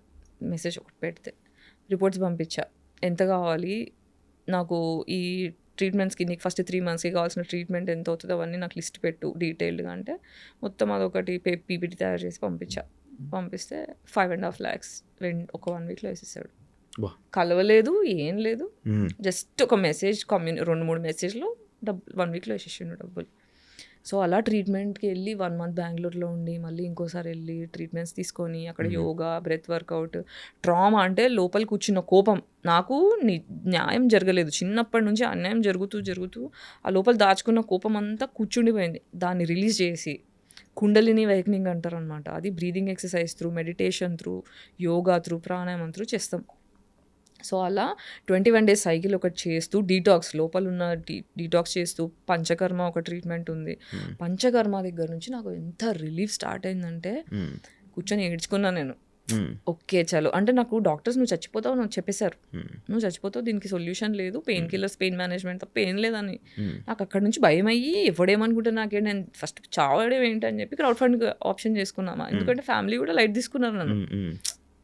తీసేసుకునేసరికి ఇంకా ఆప్షన్ లేదన్నట్టు అది చేసుకున్నా. సో అమ్మయ్య నేను చచ్చిపోను, I can live, now I know how to heal myself. నా హీలింగ్ నేను అర్థం చేసుకున్నా. ఫస్ట్ ఇది ట్రామా వల్ల వచ్చింది, ఆ ట్రామా రిలీజ్ చేసుకొని ఫర్దర్గా ట్రామా ఇయ్యని మనుషులతో మాత్రమే స్నేహం చేయాలి, ట్రామా ఇచ్చేవాళ్ళు వద్దు అని డిసైడ్ అయితే 90% నా సర్కిల్ మొత్తం కట్ అయిపోయింది. ఇప్పుడు నా జీవితంలో 4 మిగిలారు. అంటే నాకు అర్థమైంది ఏంటంటే, ఒక మనిషి అవసరం కొద్దీ నేనున్నాను, కానీ నా అవసరం కొద్దీ ఎవరు లేరు నా జీవితంలో. అందరికీ నేను అమ్మనైపోయా ఎమోషనల్లీ, అందరికీ ఇస్తున్నా ఆమె గివర్. ఎందుకంటే ఇంట్లో నాకు ఇవ్వడం జరగలేదు. సో ఇవ్వకపోతే ఒక చైల్డ్ ఎంత సఫర్ అవుతుంది, ఇలా ఎవ్వరు సఫర్ అవ్వకూడదనే ఒక కసి కొద్దీ నాకు జరిగింది ఇంకెవరికి జరగకూడదని, ఎవరైనా బాధలో ఉంటే వాళ్ళని తీసుకొచ్చి ఇంట్లో పెట్టుకొని వాళ్ళకి హెల్ప్ చేసి, అందరినీ ప్రేమ చేసి, అందరిని చూసుకొని అలసిపోయా. ఇప్పుడు ఈ లాస్ట్ కుండలిని అవేక్నింగ్ అయిన తర్వాత, ట్రీట్మెంట్స్ అయిన తర్వాత కొంచెం స్పిరిచువల్ జర్నీ స్టార్ట్ అయింది. నాకు దేవుడు పరిచయం అయ్యాడు.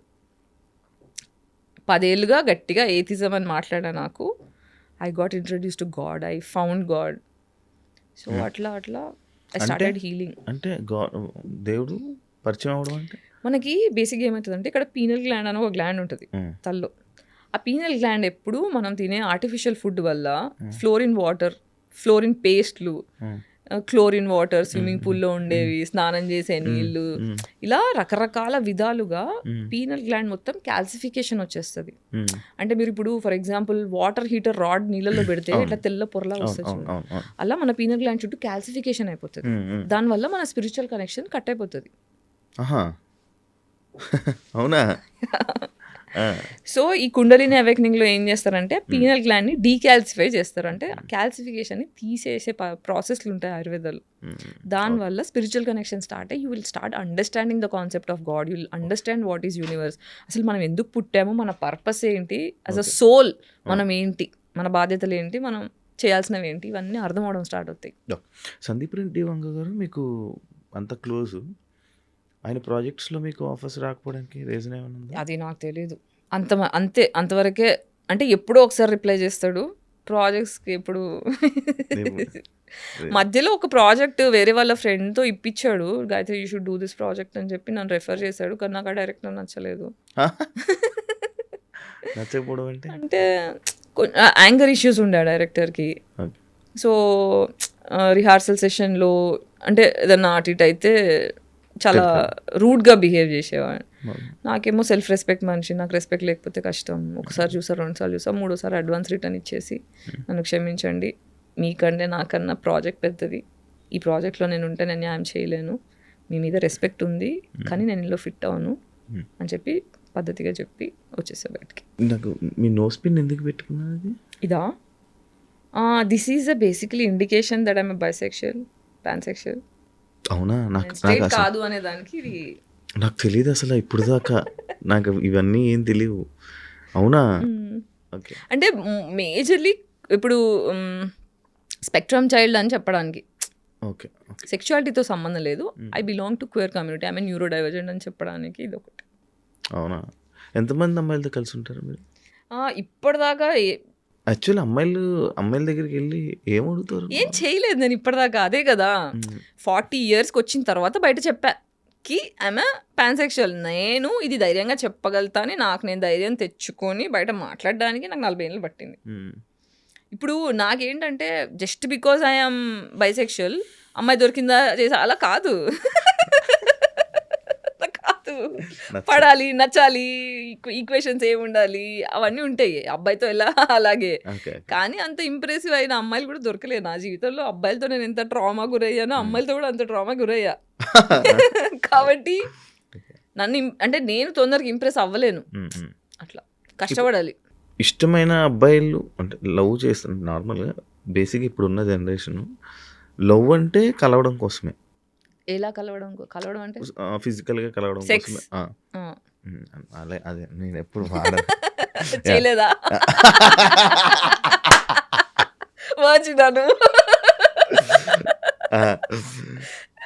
అయితే నార్మల్గా లవ్ అని అంటే సెక్స్ కోసం లేకపోతే దాని కలుస్తూ ఉంటారు. ఇప్పుడు సంభోగం. ఇప్పుడు మ్యాక్స్ లవ్ అంతా ఇలాగే ఉండడానికి రీజన్ ఏమైనా ఉందంటున్నా? Trauma response. Hyper sexuality is trauma response. చెప్తా దానికి ఎలాగో ఎక్స్ప్లెనేషన్ ఇస్తా. బాడీకి జనరల్గా మనం సేఫ్ అని ఫీల్ అవ్వడానికి డైలీ 8 నుంచి 12 హగ్స్ కావాలి. అది కూడా ఏంటి, నిమిషం పాటు కనీసం 20 సెకండ్లు మనం పట్టుకొని సెక్స్ ఉద్దేశం లేకుండా, ప్లటానిక్ అంటే నాకు సెక్స్ ఉద్దేశం లేదు, నువ్వు సేఫ్ అని ఫీలింగ్ ఇవ్వడానికి అమ్మనో నాన్ననో అక్కనో చెల్లినో ఉద్దేశం లేకుండా, ఆ ఉద్దేశం లేకుండా మనల్ని పట్టుకునే 8 నుంచి 12 హగ్స్ కావాలి. అప్పుడు మన బాడీ సేఫ్టీ అని ఫీల్ అవుతుంది. ఓకే, నువ్వు సేఫ్గా ఉన్నావు సొసైటీలో అని ఫీల్ అవుతుంది. మనము పాతకాలంలో చూస్తే మనకి జాయింట్ ఫ్యామిలీలు ఉండేవి. అమ్మ ఒళ్ళోనో తాతయ్య ఒళ్ళోనో అమ్మమ్మనో పట్టుకోవడమో ఇవన్నీ మనకి ఫిజికల్ టచెస్ దొరికేవి. కాబట్టి కొంచెం ప్రశాంతంగా ఉన్నారు. ఇప్పుడు ఏంటంటే పరిగెత్తు. ఇప్పుడు మనము రోబోట్లా పరిగెట్టే మనుషులం కాదు, చిల్లవడానికి పుట్టాం. ఇప్పుడు ప్రపంచంలో మనుషులు తప్ప ఏ జంతువులన్నా తీసుకోండి, అన్ని జంతువులు కూడా ఆకలి అయినప్పుడు వేటాడతాయి, మిగతా టైంలో చిల్లవుతాయి. మనం మాత్రమే పరిగెడుతున్నాం. పరిగెడుతున్నాం. సో ఈ పరిగెత్తడం వల్ల ఏమవుతుందంటే మన లోపల అడ్రినల్ రష్, కార్టిజాల్, ఈ 2 నెగిటివ్ హార్మోన్స్ పెరుగుతాయి. పెరిగినప్పుడు ఏమవుతుంది, మన గుండె ఒక స్పీడ్లో కొట్టుకోవాల్సింది, అయ్యా నేనేం పని చేయట్లే, నేను డబ్బులు సంపాదించట్లే, నాకు ప్రేమ దొరకట్లే, ఇది మనకు తెలియకుండా సబ్ కాన్షియస్ బ్రెయిన్ బాడీ యాంగ్జైటీలోకి వెళ్ళిపోతుంది. యాంగ్జైటీలోకి వెళ్ళిపోయినప్పుడు బాడీ ఏం చేస్తుంది, నిన్ను ఫోర్స్ చేస్తుంది పాజిటివ్ హార్మోన్స్ కావాలి నాకు అని. పాజిటివ్ హార్మోన్స్ కావాలంటే ఆర్గాజం కాగానే ఏమవుతుంది, ఆహా అనిపిస్తుంది. So that is the dopamine hit. So నీకు చేసిన ప్రతిసారి you are feeling better and you are getting physical touch. Okay, ఆ ఫిజికల్ టచ్, ఓహో బాడీ ఏం డిసైడ్, సబ్ కాన్షియస్ బ్రెయిన్ ఏం డిసైడ్ అవుతుంది అంటే, ఓహో ఇలా నిన్ను హార్నీ చేసేసి నిన్ను కామం పెంచేస్తే నువ్వు ఒక మనిషిని దగ్గర తెచ్చుకుంటున్నావు, అప్పుడే నాకు టచ్ దొరుకుతుంది కాబట్టి నేను హార్నీ చేసేస్తా, నువ్వు సచ్చినట్టు దానికోసం అన్నా ఒక మనిషిని తెచ్చి ముట్టుకునేలా చేస్తావు అని బాడీ హైపర్ సెక్షువల్ అయిపోతుంది. బో ఇన్నున్నాయా, ఇన్నున్నాయమ్మా. ఇది మామూలుగా నాకు నా పర్సనల్ డౌట్, పెళ్లి చేసుకుంటా నేనా? యా, చేసుకుంటా. అంటే కరెక్ట్ పర్సన్ దొరికితే ఫస్ట్ షూర్. ఎవరైనా ఏమైనా ప్రపోజల్ కానీ మాట్లాడే ప్రపోజల్స్ వస్తూనే ఉంటాయి, కానీ నేను సేఫ్గా, ఐ మీన్ ఎట్లా అంటే ఇమోషనల్లీ ఇంటెలిజెంట్ మనిషి కావాలి లైఫ్లో. ఇప్పుడు ఏమవుతుందంటే, ఇప్పుడు నన్ను టామ్ బాయ్ అంటారు, నన్ను మొగోడ్లాగా అంటారు, మ్యాస్క్యులిన్ అంటారు, లేదా ఇప్పుడు నాకు అమ్మాయి వచ్చినా అబ్బాయి వచ్చినా ఇప్పుడు నాకు ఎలాంటి మనిషి కావాలి అంటే, నేను పెద్ద మనిషి అంటే అందరి జీవితంలో అమ్మనైపోయా అని చెప్పా కదా, నాకు ఆ బాధ్యత అలసిపోయా. ఓకే, నేను చిన్న పిల్లని అవ్వగలుగుతా అనే ఒక కాన్ఫిడెన్స్ నాకు వచ్చినప్పుడు, అనే ప్రూఫ్ దొరికినప్పుడు ప్రాబబ్లీ ఐ కెన్ థింక్. మీరు సొసైటీ కోసం ఆలోచించి సొసైటీ కోసం మాట్లాడుతున్నారు అంతే కదా, మిమ్మల్ని సొసైటీ యాక్సెప్ట్ చేస్తుందని అనుకుంటున్నారు? సంబంధం లేదు. ఎందుకు? హీరోలు ఎప్పుడు సొసైటీ పీపుల్ ప్లీజర్లు కాదు హీరోలు. ఆ సొసైటీ నాకు లాభం వచ్చినా లేకున్నా నా వల్ల సొసైటీ బాగుపడుతుందని డిసైడ్ చేసుకునేటోడే ఫ్రీడమ్ ఫైటర్ అయ్యిండు. భగత్ సింగ్ అయినా ఎవరైనా సరే, ప్రాణం పోతుందని తెలుసు, రిస్క్ ఉందని తెలుసు, దీనివల్ల నన్ను గుర్తిస్తాడా గుర్తించరా అని పట్టించుకోరు. నా వల్ల బాగుపడుతుంది దేశం, నేను బలైనా సరే, నాకు కష్టం వచ్చినా సరే, నేను సఫర్ అయినా సరే, నేను చేసే పని వల్ల నలుగురు బాగుపడతారు అని అర్థం చేసుకున్నాడు హీరో అవుతాడు. ఈ సొసైటీలో మీ ఫ్యామిలీ కూడా, మీ ఫ్యామిలీ యాక్సెప్ట్ చేస్తుందా మిమ్మల్ని? సంబంధం లేదు నాకు, నన్ను ఎవరు యాక్సెప్ట్ చేయాలని నా సంబంధం నాకు లేదు. నన్ను నేను యాక్సెప్ట్ చేసుకున్నాను, అది నాకు ఇంపార్టెంట్. నా కుక్ యాక్సెప్ట్ చేసింది నాకు అది చాలు. సడన్గా మీరేంటి సందీప్ రెడ్డి వంగలా మాట్లాడతా? నేను ఎప్పుడు ఇట్లానే మాట్లాడాను నార్మల్గా, జస్ట్ కంపెనీ ఫేమస్ అయింది అందుకే కదా. బేసికలీ మీ యూట్యూబ్ ఛానల్ ఎలా రన్ అవుతుంది? బాగానే పోతుంది. అది ఒక పార్ట్ ఆఫ్ రెవెన్యూ కోసమేనా మీరు స్టార్ట్ చేసి? పార్ట్ ఆఫ్ రెవెన్యూ అంటే, ఇప్పుడు నేను ట్రీట్మెంట్ అంతా అయ్యి చలో నేను కొంచెం మెల్లిమెల్లిగా వర్క్ చేద్దాము అని స్టార్ట్ చేసి మొత్తం అన్ని ఛానల్స్ తిరిగా, టీవీ ఛానల్స్ తిరిగా, న్యూస్ ఛానల్స్ తిరిగా, యూట్యూబ్ ఛానల్స్ తిరిగా, మూవీ ఆఫీస్లో అందరినీ కాంటాక్ట్ అయ్యా. నాకు అర్థమైందంటే nobody wants to work with me, nobody wants to work with me. నా ఇంటర్వ్యూలు కావాలి, నా కంటెంట్ కావాలి, కానీ నాకు ఆదాయం ఇచ్చే ఇంట్రెస్ట్ ఎవరికి లేదు. నాకు అర్థమైపోయింది. సో నేనే గొడవాలి. సో సాగర్ అని నా ఫ్రెండ్ ఉన్నాడు, హైదరాబాద్ నైట్స్ అని ఒక సినిమా డైరెక్ట్ చేసిండు అన్నమాట 23లో, బెడ్రిడన్ అవ్వకముందు. సో అది ఇంకా రిలీజ్కి ఉంది, పోస్ట్ ప్రొడక్షన్లో ఉంది. ఆ సినిమా డైరెక్టర్ నాకు సినిమా బండికి డిఓపి అనమాట తను. సో తను ఫ్రెండ్ అయ్యాడు. నేను పడిపోయిన టైంలో నాకు క్రౌడ్ ఫండ్ క్యాంపెయిన్ రేజ్ చేయడము, నాకు రెగ్యులర్గా కొంత గొప్ప డబ్బులు. ఇప్పుడు నాకు సాగర్ కూడా one of the friend that helps me consistently. అంటే నా దగ్గర నుంచి నన్ను బాధ పెట్టకుండా, నన్ను ఎక్స్ప్లాయిట్ చేయకుండా, నన్ను అబ్యూజ్ చేయకుండా, ట్రూ హార్ట్తోని, ప్యూర్ ఫ్రెండ్షిప్తోని నాకు హెల్ప్ చేస్తున్న 2-3 మనుషుల్లో సాగర్ కూడా. సో సాగర్ ఏమన్నాడంటే, నువ్వు టెన్షన్ పడక గాయత్రి, మనకి ఇది ప్రాబ్లం, దీని సొల్యూషన్ ఉండకుండా ఉండదు, will do something, will start. నేను ప్రొడ్యూస్ చేస్తాను యూట్యూబ్ ఛానల్కి, నేను సపోర్ట్ చేస్తాను. కానీ బాల్కనీ చిత్రాలు అని తన ప్రొడక్షన్ హౌస్ ఉంది. సో తను కూర్చొని, నువ్వు ఏం చేస్తావు, నువ్వు యూట్యూబ్ కంటెంట్ చేసుకుంటూ వెళ్ళు, తను పోస్ట్ ప్రొడక్షన్ నేను చూసుకుంటా, రిలీజ్ నేను చూసుకుంటా, ఫైనాన్స్ ఎట్లా చేద్దాం. ఇప్పుడు నాకు రాదు పని, నువ్వు కొత్త, నేను కొత్త, నేను ఫిల్మ్ మేకర్ని, నాకు యూట్యూబ్తో సంబంధం లేదు, but will try doing something అని చెప్పి అలా స్టార్ట్ చేసాం. అంటే ఇప్పుడు యూట్యూబ్ ఎందుకు ఉంది అంటే, నా వాయిస్ ఇప్పుడు ఒక యాక్ట్రెస్ అన్న తర్వాత, ఒక పబ్లిక్ పర్సన్ అన్న తర్వాత, you should be alive in the media. So that is one reason. ప్రతిసారి వేరే యూట్యూబ్ ఛానల్స్కి వెళ్తే రాంగ్ టైటిల్స్ వేసి నా పేరంతా ఖరాబ్ చేసారు. నేను ఎంపవర్ చేద్దామని వస్తే నన్ను డిస్పవర్ చేసేసారు. సో వేరేళ్ళ దగ్గరికి వెళ్ళి నా పేరు పాడు చేసుకోవడం ఎందుకు, నా వాయిస్, నా ఫస్ట్ హ్యాండ్ వాయిసే వెళ్ళాలి, వేరేళ్ళ కంట్రోల్లోకి వెళ్ళకూడదు. నా ఇమేజ్ నా కంట్రోల్లో ఉండాలనే ఉద్దేశంతో నా యూట్యూబ్ ఛానల్ స్టార్ట్ చేసుకున్నా. దీనివల్ల ఇప్పుడు ఏంటి, ఇప్పుడు డెమో షూట్ ప్లాన్ చేస్తున్నా, సినిమా స్టోరీ ఒకటి పెట్టుకొని. మళ్ళీ సాగరే నా డెమో షూట్కి కూడా డబ్బులు పెడుతున్నాడు. సో ఇప్పుడు యాక్చువల్గా మొన్న షూట్ చేయాల్సింది, హీరో కోసం వెతుకుతున్నా. మీ డైరెక్షన్కి మీకు మంచి అవార్డ్స్ వచ్చాయని విన్నా. మీకు ఆ టాలెంట్ కూడా ఉంది కదా. ఉంది, టాలెంట్ ఒకటి సరిపోతుందా? చాలా మందికి తెలుసు లేదు కదా మీ డైరెక్షన్, మీ అవార్డ్స్కి, మీ అవార్డ్స్ చిన్న గురించి. చిన్న చేసా, సినిమాలు చేయలేదు కదా. సినిమా చేస్తే ఆ చిన్న వాటికి అన్ని వచ్చాయంటే పెద్ద చేస్తే ఎలా వస్తుందో. మీ థాట్ ప్రాసెస్కి, మీకు దానికి అంటే ఎలాంటి హీరో కావాలి? ఇది ఒక లవ్ స్టోరీ చేస్తున్నా. ఈ లవ్ స్టోరీలో 40-year-old ఫీమేల్, 30-year-old మేల్. నేను పనికిరానా? నాకు కరెక్ట్ అదే మాట్లాడదామని అనుకుంటున్నారు లోపల. అంటే ఫస్ట్ టైం కదా మనం కలవడము. కింద రాగానే శివ ఏజెంట్ ఉంటుంది, శివని అడుగుదామా? 29, 30 దగ్గరలో ఉన్నా. సరిపోయావు శివ, కరెక్ట్. సో ఈ సినిమా మొత్తం లవ్ రొమాన్స్. ఓకే, నీకు ఓకేనా? నాకు ఓకే. సరే అయితే అయిపోయినాక మాట్లాడు. రెమ్యునరేషన్ రెమ్యునరేషన్ ఇవ్వలేను, పేద డైరెక్టర్. నాకు రెమ్యునరేషన్ తో అవసరం లేదు. సరే డెమో వరకు అయితే, డెమో షూట్ వరకు అయితే చూద్దాం. తర్వాత ఎప్పుడు జాబ్ చేయాలని అనిపించలేదా మీకు? అనిపించే అన్ని తిరిగా. నేను ఏం జాబ్ చేయగలుగుతానో దాన్ని బట్టి అన్ని ప్లేసెస్లో తిరిగా. చూడాలి, ఇంకా I'm trying to figure out. ఇప్పటికీ మీకు చెప్తేనా మరి 3 నెలలు అవుతుంది నేను రూమ్ రెంట్ కట్టుకొని. కాకపోతే మా ఓనర్ ఏంటంటే, నేను 10 ఏళ్ళ నుంచి సేమ్ ఓనర్స్ అనమాట. సో వాళ్ళ ఫస్ట్ నేను 2 bedroom 2 BHKలో ఉండేదాన్ని. మళ్ళీ ఇప్పుడు నాకు పెంట్ హౌస్ కావాలి అని మొండికి చేస్తే, మా షిజ్జుగాడు ఉన్నాడు, సన్లైట్ లేదు, నాకు విటమిన్ డి డెఫిషియన్సీ ఉంది, సన్లైట్ కావాలి అని చెప్పి పెంట్ హౌస్ అంటే మా అందే ఉంది ఇంకోటి చూడని, మళ్ళీ అక్కడ 4 years ఉన్నా, మళ్ళీ ఇక్కడ ఆల్మోస్ట్ 11 years నుంచి సేమ్ ఓనర్స్ అనమాట. సో వాళ్ళు ఏంటంటే నా మీద అభిమానం ఏంటంటే, ఒక్కతే కష్టపడుతుంది, ఒక్కతే మళ్ళీ అల్లరి చేయను, మళ్ళీ కాలనీలో ఏమైనా లొల్లులు అయితే నేను వెళ్ళి చూస్తుంటా. సో అట్లా కోవిడ్ టైంలో కూడా చాలామంది సఫర్ అవుతూ కన్స్ట్రక్షన్స్ అవుతుంటే వాళ్ళందరికీ ఒక 300 familiesకి ఫుడ్ సప్లై చేసిన, NGOస్తో టైఅప్ చేసి, టీవీ ఛానల్స్లో లైవ్ ఇచ్చి, నా ఫేస్బుక్లో ఇన్స్టాగ్రామ్లో లైవ్లు ఇచ్చి, అలా అయినా NGOస్తోని వేరే కంట్రీస్ నుంచి డబ్బులు పంపించి అలా చాలామందికి సెట్ చేశాను అనమాట. సో కాలనీలో అందరూ బేసిక్గా నన్ను గుర్తుపట్టి నాకు రెస్పెక్ట్ ఇస్తారు. Not just because I'm an actress, because there is అట్లా.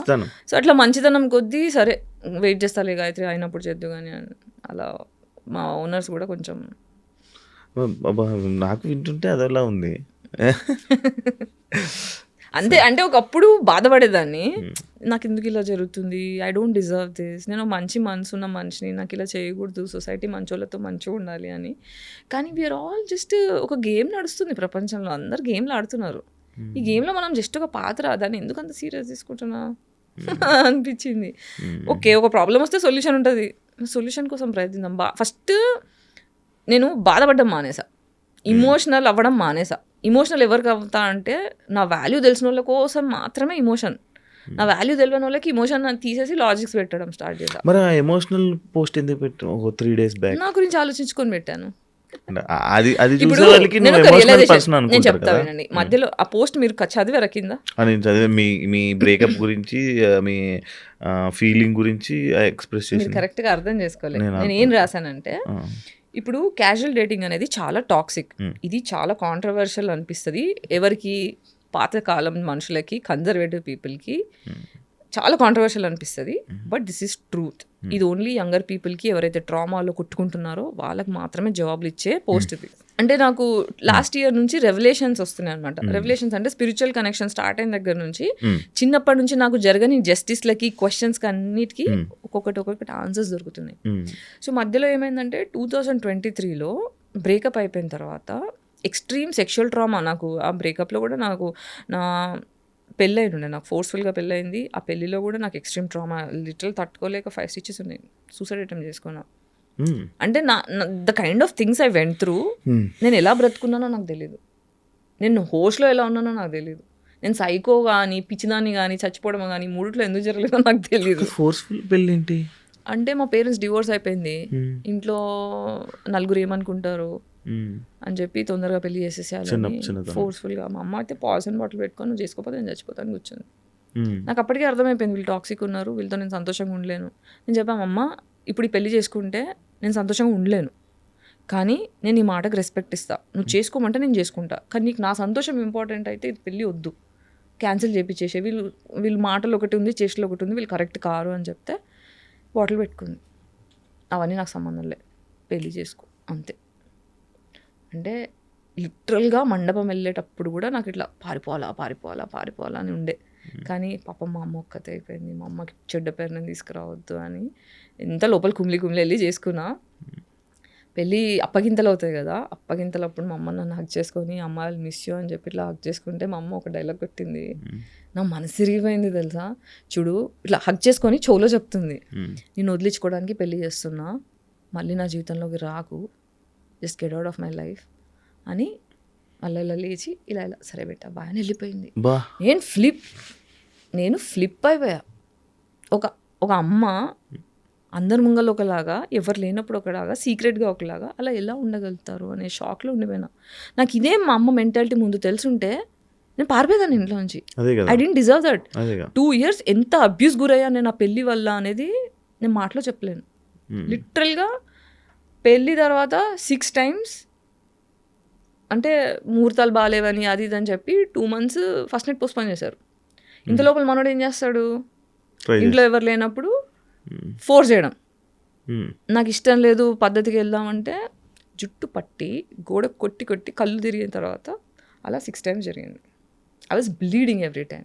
మా అమ్మకు ఫోన్ చేస్తే నువ్వు చచ్చిపోయినా నాకు సంబంధం లేదు, నేను వదిలించుకోవడానికి పెళ్లి చేశా, నాకు ఫోన్ చేయకు, ఇదిలా జరిగేది. యాక్చువల్లీ యూఎస్కి వెళ్ళకపోవడం రీజన్ ఇదేమో, ఇది ఎప్పుడు వచ్చింది. సో ఇలా జరిగాయి. సో నాకు అందుకే పెళ్ళి అంటే భయం, పెద్దోళ్ళు అంటే భయం. అంటే అది భయం అంటే భయపడను, కానీ సబ్కాన్షియస్ యాంగ్జైటీ అది. అందుకే పెళ్ళి జోలికి వెళ్ళాలంటే. కానీ ఇప్పుడు మీరు ఇందాక నేను అడిగినప్పుడు పెళ్లి చేసుకుంటా ఇష్టం అని అన్నారు, కానీ మిమ్మల్ని మళ్ళీ మంచిగా చూసుకునే పర్సన్, ఆ టైము, అలాంటి వ్యక్తి మీ లైఫ్లోకి వస్తారని మీరు అనుకుంటున్నారా? అంటే వస్తే మంచిది, లేకపోతే ఇట్స్ ఓకే, ఇలానే గడిపేస్తాం. మనము జీవితంలోకి ఒంటరిగానే వస్తాం, ఒంటరిగానే పోతాం, మధ్యలో ఈ డ్రామా అంతా. సో ఒక్కసారి when you make peace with your self, మనకు సెల్ఫ్ వర్త్ తెలిసి గాడ్ వచ్చేసింది అనుకోండి, నా బాధ వినడానికి ఒక వాయిస్ ఉంది నా లోపల, I'm hearing myself, God is listening to me, I'm being guided. నన్ను గైడ్ చేస్తున్న ఒక సూపర్ పవర్ నా లోపల ఉంది, God is there for me. So I'm fine. I'm God. అంతే, నేను దేవుడు, నువ్వు దేవుడు, అంటే మనం అందరం దేవుళ్ళమే, జస్ట్ వీ డోంట్ రియలైజ్ అంతే. చిన్నప్పుడు కూడా చిన్నపిల్లలు దేవుడితో సమానం అని అప్పుడే అంటారు కదా, ఎందుకంటే పొల్యూట్ అవ్వలేదు కాబట్టి. మనం పొల్యూట్ అవ్వడం వల్ల మనం దేవుళ్ళని మర్చిపోతాం. అంటే మరి గుళ్ళకి వెళ్ళడం అవన్నీ జరుగుతుంటున్నాయి కదా. ఇంతకుముందు వెళ్ళేదాన్ని కాదు, కానీ ఇప్పుడు వెళ్తున్నాం. గుడికి వెళ్తున్నా, గుడిలో వెళ్ళి మెడిటేషన్ చేసుకుంటా, ఎనర్జీస్ అబ్జర్వ్ చేసుకుంటా. యాక్చువల్లీ మీకు ఇలాంటి సిచ్యువేషన్ జరిగింది, మీ ఎలాంటి వాతావరణంలో పెరిగారు, అన్నీ జరిగాయి కదా. అంటే పెళ్లి చేసుకోవాలి, ఒక పిల్లలు, ఆ పిల్లల్ని మంచి చూసుకోవాలి, వాళ్ళకన్నీ నేర్పించాలి, ఇలా జరగాలి అలా జరగాలి. మన జనరేషన్, మన వారసులు, మన వారతత్వం అది పెంచి కొంచెం మంచిగా నేర్పించి మంచిగా సొసైటీలో ఉండాలనే ఆలోచన అలాంటివి ఉన్నాయా? చేస్తున్నాను కదా ఆల్రెడీ పేరెంటింగ్ సొసైటీకి. ఇప్పుడు నేను ఒకటి చెప్తా, కుటుంబం ఉంది అంటే అమ్మ నాన్న పెళ్ళాం పిల్లలు. మీ కుటుంబం సైజ్ ఎంత అంటే వాళ్ళే. నా కుటుంబం లేదు, నా కుటుంబం సైజ్ నా దేశం. అర్థమైందా? నా కుటుంబం నేను అలా చూస్తున్నా. సో ఇప్పుడు తల్లి తండ్రి పిల్లలు నన్ను ప్రేమిస్తున్నారా లేదా అని చూడరు, వాళ్ళ బాగోగులు చూస్తారు. నా పిల్లలు నాకు ఏం చేస్తారు అని చూస్తే వాళ్ళది ప్రేమ కాదు. అన్కండిషనల్గా ఎప్పుడైతే పిల్లల్ని ప్రేమిస్తారో అది రియల్ ప్రేమ ఫ్రమ్ తల్లిదండ్రి. అదే చేస్తున్నాను నేను సొసైటీతో. సొసైటీలో ఏజ్కి సంబంధం లేకుండా నేను అందరినీ పిల్లల్లా కన్సిడర్ చేస్తున్నాను కాబట్టి ఎడ్యుకేట్ చేయాలి, అందరు బాగోగులు చూసుకోవాలి, అందరు సంతోషంగా ఉండాలని వీడియోలు చేస్తున్నాను. అవును, మీరు మంచిగా చేస్తున్నారు, బట్ ఆ సొసైటీ మిమ్మల్ని యాక్సెప్ట్ చేయట్లేదు కదా. జవాబు దొరకాల్సిన వాళ్ళకి దొరికేస్తున్నాయి. మీరు కామెంట్ సెక్షన్లో చూడండి, 10 మంది తిడతారేమో, 50 మంది thank you for doing this, it is helping me. కామెంట్స్ని పట్టించుకుంటారా? అన్నీ చూస్తా, పట్టించుకోవాల్సినవి పట్టించుకుంటా. ఇప్పుడు రోడ్డు మీద వెళ్తుంటా, మురిగే కుక్కలు ఉంటాయి, మురిగే కుక్కలు పట్టించుకోను. ఏదైనా కుక్క క్యూట్గా వచ్చి నాతో ఆడుకుంది అనుకో, వెళ్ళి ఆడుకుంటా, నేను కుక్క పిల్లలు అయిపోతా. యాక్చువల్లీ నాకు ఇంకొక డౌట్ ఉండే, మీ గురించి తెలుసుకున్నప్పుడు నాకు ఇంకోటి వచ్చింది, మీకు మ్యూజిక్ అంటే బాగా ఇష్టం అని. ఆ మ్యూజిక్కి సంబంధించిన ఒక పర్సన్తో రిలేషన్లో ఉండే వాళ్ళని అవునా? Yeah. అది ఎందుకు అయ్యింది? అది మీ ఇష్టంతోనే మీ దీంతోనే వెళ్ళారు కదా, అవును. మరి అది ఎందుకు బ్రేకప్ అయ్యింది? అది అయితే దీన్ని చాలా టాక్సిక్ ఉండేది. బాగానే కనుక్కున్నానా? దీన్ని కార్మిక్ రిలేషన్షిప్ అని చెప్తా. ఎప్పుడైతే ఒక సోల్ ఎక్స్ట్రీమ్ ట్రామా నుంచి వచ్చి ప్రేమ అనే డెఫినేషన్ అర్థం కాక కొట్టుకుంటుంటాం చూడండి. ఈ కార్మిక్ రిలేషన్షిప్ ఏంటంటే కథార్సిస్ అనేది ఒక ఫినామినా ఉంటుంది మనకి. మీకు ఐడియా ఉందా? స్పిరిచువాలిటీ తెలిస్తే కొంచెం, లేదా హిందూయిజం కరెక్ట్ క్లారిటీ ఉంటే ఇప్పుడే మనుషులను అర్థం చేసుకోవడం స్టార్ట్ చేస్తున్నాను. కథార్సిస్ అనే ఫేజ్లో కార్మిక్ అనేది ఫైనల్ ఫేజ్ అనమాట. అంటే మనకి ఇల్యూజన్స్, అంటే నా మొగుడు, నా ఫ్యామిలీ, నా కోరికలు, నన్ను ఇట్లా చూసుకోవాలి, నన్ను బాగా చూసుకోవాలి, ఇవన్నీ డెల్యూషన్స్లో ఉంటాం. కానీ రియాలిటీలో నేను చూస్ చేసుకున్న మనిషి అంటే మనకి బేసిక్గా నా కోసం నేను నిలబడలేదు ఎప్పుడు. సో నా కోసం నేను నిలబడాలి అంటే ఇచ్చి కొట్టాలి ఒకటి. కొట్టాలంటే ఫిజికల్గా కాదు, మెంటల్గా. సెల్ఫ్ దెబ్బ తగలాలంటారు. దెబ్బ తగిలితే జ్ఞానం వస్తుంది అంటారు కదా. ఆ జ్ఞానం రావడానికి తగిలిన దెబ్బది. సో చాలా ట్రామటైజ్ అయిపోయా, చాలా డిప్రెషన్లోకి వెళ్ళిపోయా, ఆరోగ్యం మొత్తం ముడిసిపోయింది. ఆయన కూడా ఇబ్బంది పెట్టారు అఫ్ కోర్స్. కానీ ఇప్పుడు నేను ఏం చెప్తున్నానంటే, నన్ను ఇబ్బంది పెట్టిన వాళ్ళందరూ కూడా వాళ్ళు ఇబ్బంది పెట్టాలని పెట్టరు. వాళ్ళు ప్రేమలో పెరగాక ట్రామాలో పెరిగి వాళ్ళు ప్రేమ అనుకుంటూ ట్రామానే ఇచ్చారు. So I forgive them because వాళ్ళు సంతోషంగా లేకపోవడం వల్ల ఇవన్నీ జరుగుతున్నాయి. పేట్రియార్కి పితృస్వామ్య వ్యవస్థ మొగోడిని ఎలా కుడిపించిందంటే ఇలా రాక్షసుడిని, జంతువుని తయారు చేసి కుడిపించింది. సో అమ్మ ప్రేమ సరిగ్గా అర్థం చేసుకొని మొగోడు చేసే పనులు ఇవి. వచ్చే అమ్మాయిని హింస పెడతాడు. సో మదర్ వుండ్ ఎప్పుడైతే హీల్ చేసుకుంటారో అబ్బాయిలు, అప్పుడే అమ్మాయిలను సరిగ్గా ప్రేమించగలుగుతారు. అమ్మాయిలు ఎప్పుడైతే ఫాదర్ వుండ్ హీల్ చేసుకుంటారో అప్పుడే కరెక్ట్ మొగోడిని ప్రేమించగలుగుతారు, కరెక్ట్గా ప్రేమించగలుగుతారు. నాకు గాయత్రి గుప్తా మాటలన్నీ బాగా నచ్చుతున్నాయి, అన్నీ బాగున్నాయి, జనాలకు కూడా మంచిగా అనిపిస్తుంది. కానీ బూతులు లేకుండా ఎందుకో మన బేసిక్గా మన వాళ్ళు బూతులు అంటే యాక్సెప్ట్ చేయరు, బోల్డ్నెస్ యాక్సెప్ట్ చేయరు. అది ఎందుకో తెలీదు, నాకు తెలీదు. మీకేమైనా తెలుసు, ఐడియా ఉందా? అంటే పద్ధతి, పవిత్రత అని అది యూఎస్పీ పెడతారు కదా. ఇప్పుడు మనకి ఏంటి, అందరూ తెల్ల బట్టలు వేసుకొని నీట్గా ఐరన్ చేసుకొని బట్టలు వేసుకోవాలని కోరుకుంటారు. ఇప్పుడు బురదలో పడాలనుకోడు. కానీ బురదలో పడకుండా ఉంటామా జీవితంలో? ఏదోసారి పడుతూ ఉంటాం కదా. అది పడకపోయినా కారీలు. ఎగ్జాక్ట్లీ. అలా బురదలో పడ్డప్పుడు ఏమైందంటే కోపం వస్తుంది. సో అలా సర్వైవల్ మోడ్లో ఉన్న మనుషులు ఎప్పుడు బూతులు డిఫెన్స్గా వాడతారు. ఇది ఏంటంటే నేను ఒక్కదాన్నే మాట్లాడుతున్నాను, బూతులు చాలా మంది మాట్లాడుతారు. మహేష్ బాబు సినిమాలో అన్న మాటలు ఉన్నాయి. మన రామ్ చరణ్ తేజ్ది పెద్ద సినిమా ఉండే చూడండి, దాన్ని రామ్ చరణ్ రంగస్థలంలో బూతు వాడలేదు. నాకు రాలేదేంటి సడన్గా? అదే ఇది గుర్తు తెచ్చుకుంటున్నాను. ఆయన కొంచెం వినపడదు కదా, అది గుర్తు తెచ్చుకుంటున్నాను. రైట్ అట్లే అందరూ బూతులు మాట్లాడలేదు, మాట్లాడారు. బూతులు అనేది అందరూ మాట్లాడతారు. ఇక్కడ ఏంటంటే ఆడపిల్లని కాబట్టి నన్ను సపోర్ట్ చేసే లేరు కాబట్టి, దెప్పడం ఈజీ కాబట్టి, తొక్కాలి కాబట్టి, నా వాయిస్ లేవకూడదు కాబట్టి అంట. అంటే బేసిక్ అబ్బాయిలను కూడా తిడతారు. అసలు బూతులు అనేది డిఫెన్స్ అండి. బేసిక్గా దాని మీద కూడా ఒక యూట్యూబ్ వీడియో చేశాను. అదే అది లేకుండా ఇంకొకటి సైకలాజికల్గా ఈ మధ్యనే అంటే రీసెర్చ్లో కనుక్కున్నది ఏంటంటే, బూతులు మాట్లాడిన ప్రతిసారి డోపమిన్ రిలీజ్. నేను విన్నా, అది రీసెంట్గా విన్నాను. అది కూడా ఆయన చెప్పాడు. ఇప్పుడు ఏంటంటే నిన్ను గట్టి గిల్లేస్తా. ఇది ఏంటి, సీక్రెట్గా గిల్లుతా, ఇది ఎవరికి కనిపించదు. నువ్వు అప్పుడు బూతు మాట్లాడతావు, మాట్లాడితే అది రికార్డ్ చేస్తావు. ఈ గిల్లదు ఎవరికి కనిపించట్లే, బూతు మాట్లాడితే కనిపిస్తుంది. మనుషులు బూతు మాట్లాడదంటే గిల్లద్దు, సొసైటీ గిల్లుతుంది, హరాస్ చేస్తుంది. అంటే మెటఫార్గా చెప్తున్నా, సొసైటీ ఈజ్ నాట్ లెట్టింగ్ మీ. అమ్మాయిలని అబ్బాయిలని ఎవరైతే బూతులు మాట్లాడుతున్నారో వాళ్ళు జీవితంలో సంతోషంగా లేరు, వాళ్ళకి రెస్పెక్ట్ దొరకట్లేదు. సో అది డిఫెన్స్లో వచ్చే మాటలు. వాళ్ళని తప్పు అని చెప్పే కంటే వాళ్ళు ఎందుకు అలా చేస్తున్నారో మనం ఇప్పుడు ఒక చెట్టు సరిగ్గా పెరగట్లేదు అనుకో గార్డెన్లో, మనం సాయిల్ని కరెక్ట్ చేస్తాం కానీ చెట్టు ఎందుకు పెరగట్లేదు అనం కదా. సొసైటీ బాగుపడాలి ఫస్ట్. ఫైనల్గా ఏం కోరుకుంటున్నారు జనాల నుంచి? సంతోషంగా ఉండాలి అందరూ, ఎవరినైనా హర్ట్ చేసుకోవద్దు, సెల్ఫ్ వర్త్ తెలుసుకోవాలి అందరూ. ఫస్ట్ నాకు నేను ఇంపార్టెంట్, నా సెల్ఫ్ వర్త్, నేను వాల్యుబుల్ అని అర్థమైతే అంత సొసైటీ సెట్ అయిపోతుంది. దానికోసం నా వంతు ఏమంటారు ఉడత సహాయం నా యూట్యూబ్ వీడియోల ద్వారా చేస్తున్నాను. మళ్ళీ నాకు డౌట్, ఇప్పుడు మీకు ఫైనాన్షియల్ సపోర్ట్ కావాలంటే మీరు ఏం చేస్తారు? ఏమో నాకు అర్థం కావట్లేదు. సినిమా చేస్తాను, ఇప్పుడు క్రౌడ్ ఫండింగ్ చేస్తా, సినిమా డెమో షూట్ చేసిన తర్వాత ఫిలిం బజార్ అని ఒక ప్లేస్ ఉంది గోవాలో, అక్కడ మొత్తం డిఫరెంట్ ప్రొడక్షన్ హౌసెస్ వస్తాయి, వేరే కంట్రీస్ నుంచి ప్రొడ్యూసర్స్ వస్తారు, అక్కడ వాళ్ళకి నచ్చితే ఇక్కడ ఇంత కష్టపడాల్సిన అవసరం లేదు. అక్కడ ఒక పెద్ద డోర్ ఓపెన్ అయింది నాకు, అది కూడా సాగరే తీసుకెళ్ళాడు 2 years బ్యాక్. అక్కడ ఏంటంటే మన స్టోరీ డెమో ప్రజెంట్ చేసుకోవచ్చు, మన స్టోరీ నచ్చింది అనుకోండి అక్కడిదక్కడ ప్రొడ్యూసర్లు డబ్బులు పెట్టేస్తారు, అదొక ఆప్షన్ ఉంది. ఇంకా మా చిన్న చెల్లి అక్టోబర్లో కొన్ని డబ్బులు సేవ్ చేస్తుంది నా కోసం, సో కొంచెం బిజినెస్ స్టార్ట్ చేయడానికి చిన్నపాటి ఇన్కమ్ సోర్స్ బిజినెస్ స్టార్ట్ చేయడం కోసం ఐడియాస్ అన్ని క్యూరేట్ చేస్తున్నా, ఫుడ్ బిజినెస్ స్టార్ట్ చేద్దామని. అది ఇన్ని ఉన్నాయి, మీ పాత యాంకర్ జాబ్ ఎందుకు రావాలనుకోలే? యాంకర్ జాబ్ కోసం నా కొంచెం హెల్త్ బాగా YouTube channels, TV channels, news channels, YouTube channel అన్నీ తిరిగా. చెప్పా కదా, nobody wants to work with me. తిరిగా.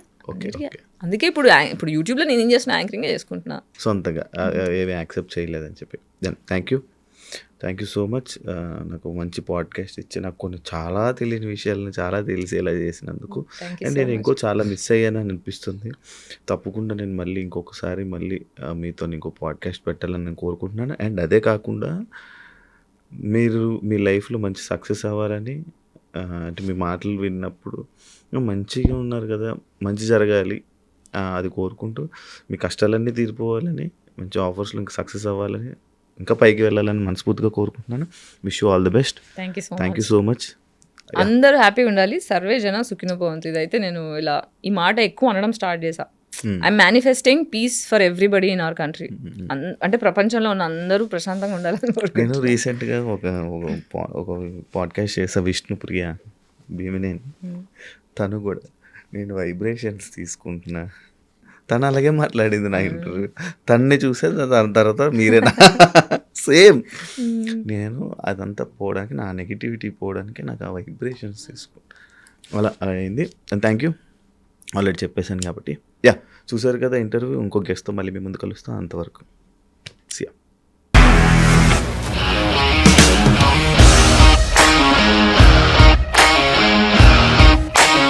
ఇండస్ట్రీలో కమిట్మెంట్ ఇష్యూస్ వస్తాయి, నీకు కూడా వచ్చినట్టు. మార్నింగ్ తీసుకెళ్ళాలంటే కొట్టి పడేస్తాడు.